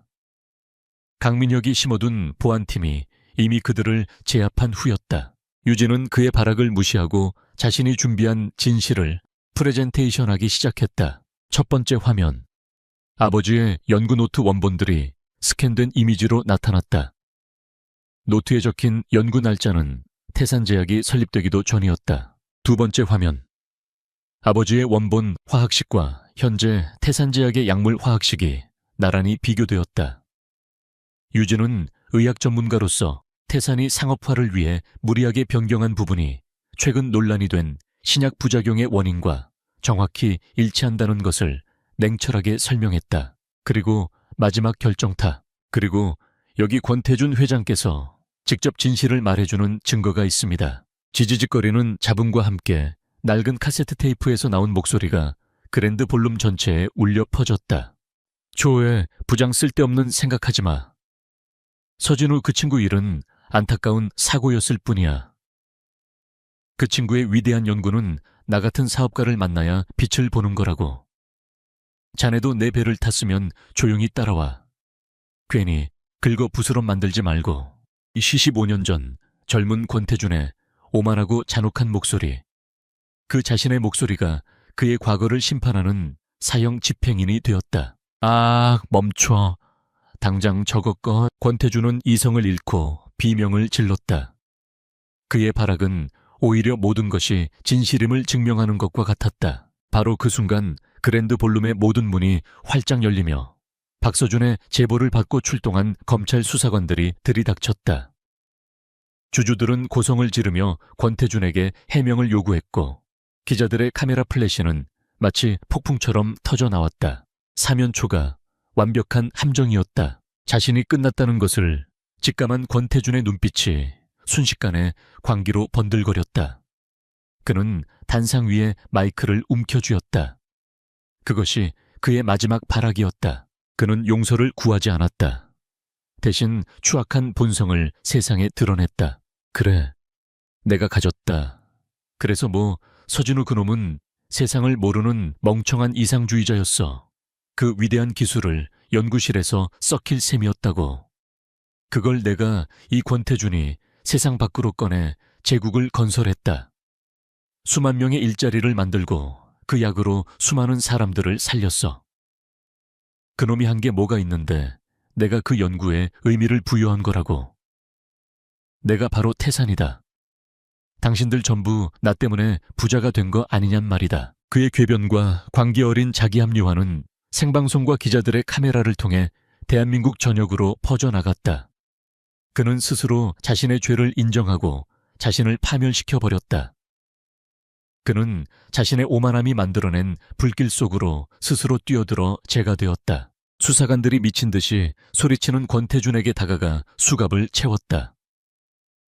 값비싼 명품 정장은 구겨주고 성공한 기업가의 위험 있던 얼굴은 광기와 분노로 흉측하게 일그러져 있었다. 아수라장이 된 행사장 한가운데 유진은 무대 위에서 그 모든 광경을 조용히 내려다보고 있었다.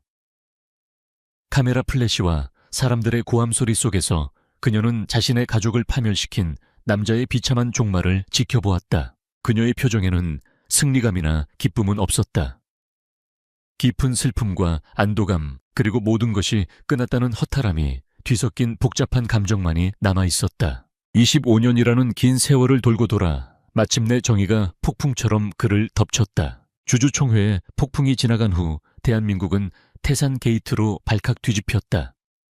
태산제약의 주가는 바닥을 모르고 추락했고 권태준의 추악한 민낯이 연일 뉴스를 장식했다. 그가 쌓아 올린 성공의 신화는 하룻밤 만에 탐욕과 기만으로 얼룩진 범죄의 실록으로 전락했다. 서유진은 언론의 광적인 취재 열기를 피해 병원 연구실에서 칩거했다. 한지훈 과장과 강민혁이 동원한 보안팀이 그녀를 위한 완벽한 방패막이 되어주었다.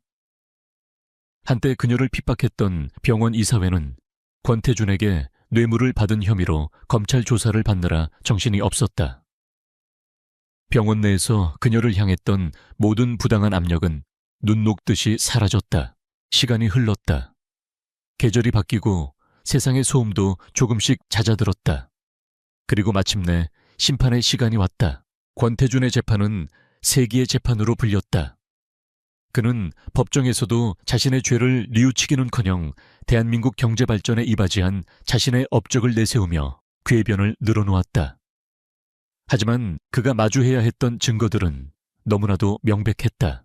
결정적인 증인으로 출석한 최인호 전 부장은 더 이상 공포에 떨지 않았다. 그는 25년간 자신을 짓눌렀던 진실의 무게를 담담하고 분명한 목소리로 세상에 증언했다. 박서준 기자가 제출한 자료들과 서진우 박사의 연구 노트, 그리고 권태준 자신의 목소리가 담긴 녹취록이 그의 증언을 뒷받침했다. 재판부는 권태준에게 업무상 횡령, 주가 조작 증거 인멸, 그리고 서진우 박사의 죽음에 대한 살인방조죄 등을 적용해 무기징역을 선고했다. 법봉이 내리쳐지는 순간 권태준은 법정에서 광기 어린 고함을 지르며 쓰러졌다. 그의 제국은 그렇게 막을 내렸다.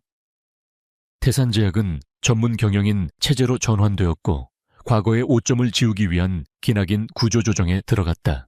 박서준 기자는 태산 게이트 특종 보도로 그해의 올해의 기자상을 수상했다. 그는 수상 소감에서 이렇게 말했다.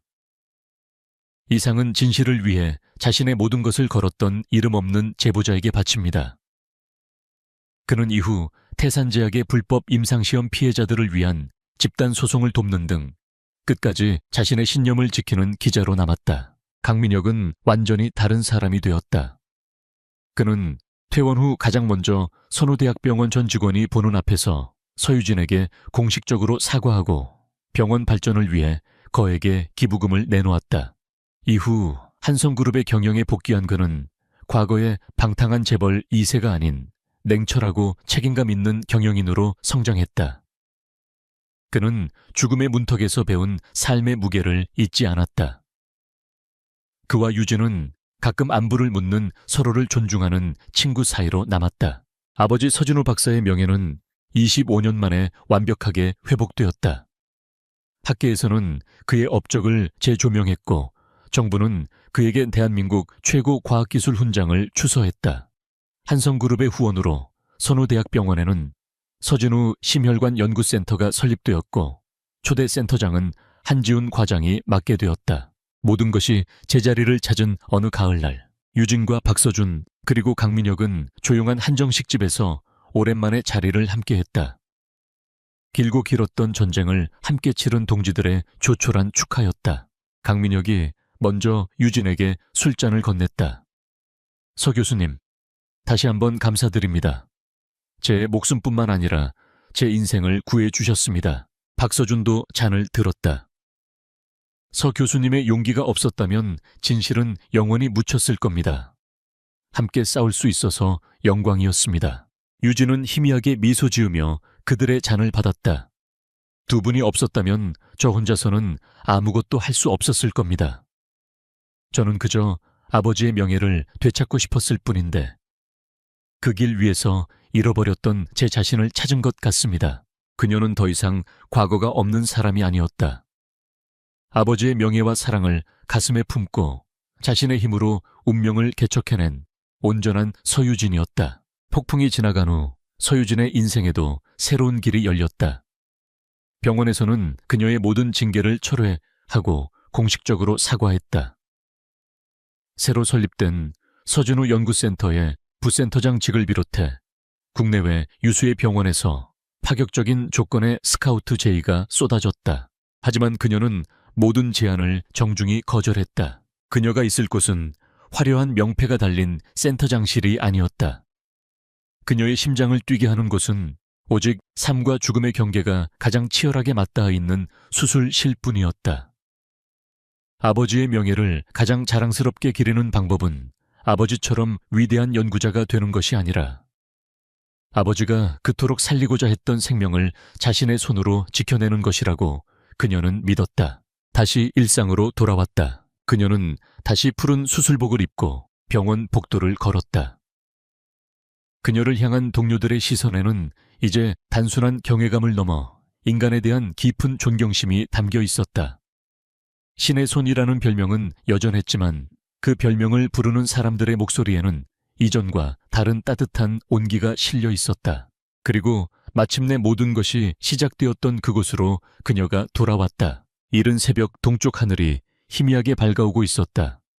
폭풍이 지나간 후에 고요하고 청명한 새벽이었다. 서유진은 수술실 앞 세면대에서 익숙하게 손을 씻었다. 물방울 하나하나에 지난 시간의 아픔과 환희, 그리고 모든 것을 이겨낸 지금의 평온함이 씻겨 나가는 듯 했다.